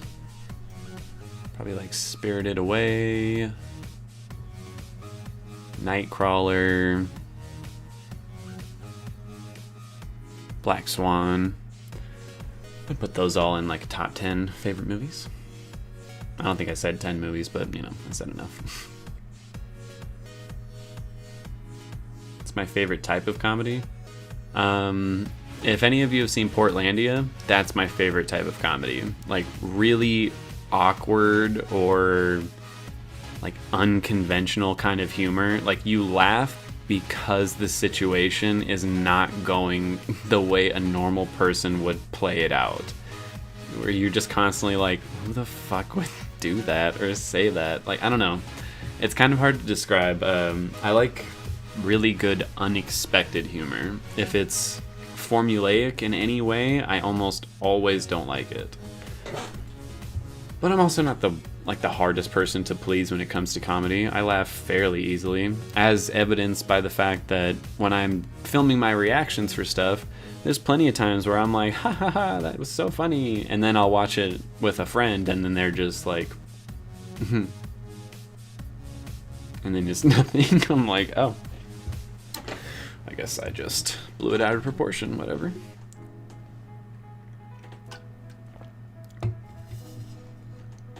I only like to watch horror movies in the dark if I can help it. No joy, only pain. Your hate for Big Bang is how I feel about The Office and Friends. Yeah, I don't mind The Office at all. Friends, I don't hate it as much as Big Bang Theory, but I think it's extremely overrated. That show I've actually seen a lot of. Unfortunately, I've seen a lot of Big Bang too. But no, with Friends, I've seen a lot of it, and I'm just like, I mean, it's not bad. It's just kind of overrated, I think. The jump scares weren't scary to me. Every time they showed the movies of the families being murdered was scary. No, yeah, I agree. Like, I mean, the jump scares scared me because it's a jump scare. It kind of, you can't really control whether you jump or not at a jump scare. Even if you know it's coming sometimes, you're just like, ah, fucking hell. But, yeah, that movie was incredibly disturbing sometimes, to a point where I was like, this is good shit. Like, it's kind of fucked up to say that, but when you get a horror movie where the more you look at it, the more you're experiencing it, and you're just getting more and more freaked out by it because it's so fucking wrong or something, like that's quality horror. I like that. It elicits a strong response. Takes a lot to make me laugh at the dumbest things that don't make sense. Yeah, I agree with that. Like, when it just hits you by surprise, you're like, okay. Horror movies are not my thing at all. The only horror movies I'll watch are, like, horror comedies. Ready or Not is one of them. That is not a horror movie. Like, that's not even close to a horror movie. That is only a comedy. It's a good movie, but it's not a horror comedy. I have a weird sense of humor. I find strange things like Michael calling his friend short and ugly hilarious. He is. I'm not saying that to be like a dick. I am a little bit, because he was a dick and deserves it, but he was short and he was ugly. Like, even his mom said that to him once, and I was like, damn. Although she shouldn't really be talking, because she was short and ugly too. I guess I'm just gonna be that bitch today. Friends stole from living single. Nah, that's true. That is true. I always forget about that. Which I think everyone does. It's kind of the problem. I remember dying laughing at an emoji once. It was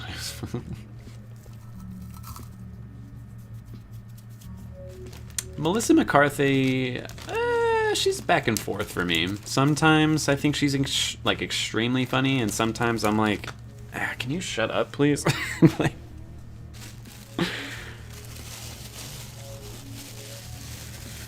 what do you mean is only 5'10"? I'm only 5'11". That's 5'10" is not short. Like, what? 5'10" is very nice. When I say short, ugly friend, he was 5'5". And okay, another reason I say he's ugly, it's not even just like, oh, his face was ugly. I'm like, he made himself ugly. Because this dude, if you're watching this, you know who you are. You definitely know who you are if you're watching this. I'm so sorry I'm about to say this, but you do kind of deserve it. He would do his faux hawk. First of all, with faux hawk in general, Dana's 6'3"? I'm just kidding, but that's nice. But no, he had a faux hawk, which originally, like, that alone should make some people be like, ew. But no, it wasn't just a faux hawk down the center. It was a faux hawk from here to here. So it went like diagonally across his head. And he thought it was the coolest, most unique thing fucking ever. And I'm sorry, it looks so dumb. And to make it even worse, one half was bright blonde. He naturally has like dark brown hair, might I add. And then the other half was like jet black. It looked awful. And on top of that, just face-wise too, not that great. So yeah, he earned it. I'm sorry. Fucking earned it. I will read that whole family. I will. The Guardians of the Galaxy movies, don't know why. Parts of Guardians of the Galaxy I feel like is trying a little too hard to be like vulgar or edgy, but most of the stuff in those movies do make me laugh pretty well. I'm a massive 5'2". Damn, you're 5'2"? So short. I'm not making fun of you, I'm just saying, like, that is quite short. My brother's first wife was 4'10", or I think she was 4'9". Like, she was like an inch away from legally being considered like a little person. So you still got her beat. Thank you, Savage. I am calling out my ugly friend. Sorry. Kevin Hart Laugh at My Pain was one of the funniest things. Oh yeah, Laugh at My Pain. I mean, that was like the best Kevin Hart has ever been, and honestly probably ever will be.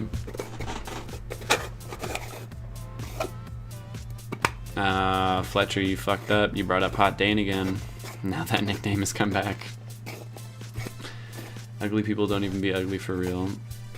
Unless you're just a bad person and have an awful personality. Exactly, and that's why I don't feel so bad calling this person out, because they were kind of a bad person with an awful personality.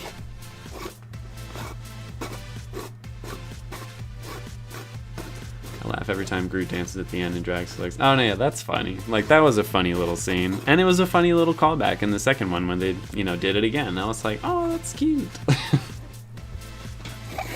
Love a short king or queen. If they're a nice person, yes. Good thing I'm fully aware that I'm ugly. I mean, I constantly, to this day, I still feel pretty ugly, and you all continue to tell me that I'm not, so that's good. 5'3.5". Ooh. Oh shit, I forgot it was so late. I actually need to get off here pretty soon as well, so we'll kind of wrap this up here. Am I? Chance, we'll have to go on the Discord. We'll check everybody's faces out there. I know I feel ugly, but if you tell me I'm not, cool.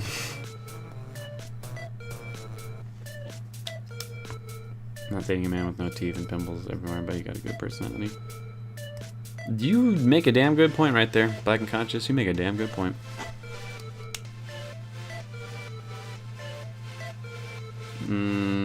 Maybe the eyebrows. I don't know, Madi, what are you? There's a couple of you guys I've seen, like, what you actually look like, and you said, like, oh, I look ugly, whatever, and I see you, and I'm like, what the fuck are you talking about? So I guess I'm just the same way.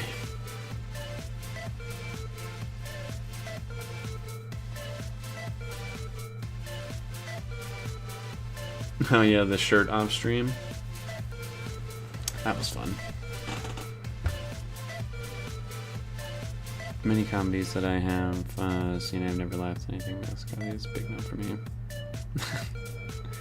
Sure was ugly, but everybody liked my face. I don't think Aquafina is funny. She's so cringy to me. I think Aquafina is funny, but I can see why it wouldn't be your type of humor. I love that even with a head injury, dominant Nate Daddy was still fine. Psycho Nate is fine too. True, true. Maybe he was particularly fine in that one. My face is symmetrical. It is so not. What the fuck are you talking about? Every time I look in the mirror, I'm like, oh, you're up higher than this, and you're over here doing that. What the fuck? But anyways, it was a good stream. Thank you all for joining me. And again, thank you all so much for 5,000 subscribers. I am overwhelmed with the support that you all give me all the time. Whether that just be like comments on the videos, tuning in for a live stream, a donation on a live stream, you know, being active in like a poll or anything, like anything you guys can do to show support and have done makes a huge difference for me. Like, it seriously, y'all mean so fucking much. So thank you, thank you, thank you. I will see you all pretty soon. Like I said, I'm not doing that Raised by Wolves thing tonight. There's just no way. But I will do it tomorrow as soon as I can. So you don't have to wait too long for another video. The Raised by Wolves video will definitely be out before Euphoria is. And I'll try and film something. I mean, I still need to get the next Hawkeye out, so I'm trying to think of the schedule. It'll probably be like Raised by Wolves. More than likely you'll get Euphoria before I get to Hawkeye, and then it'll be Hawkeye, The Witcher, and then back to Raised by Wolves. It'll be real tough here lately, but we're gonna make it happen. All right, good night everyone. Thank you all again. Get some sleep. Enjoy your afternoon or your day if it's morning for you, whatever it might be. And that is about it.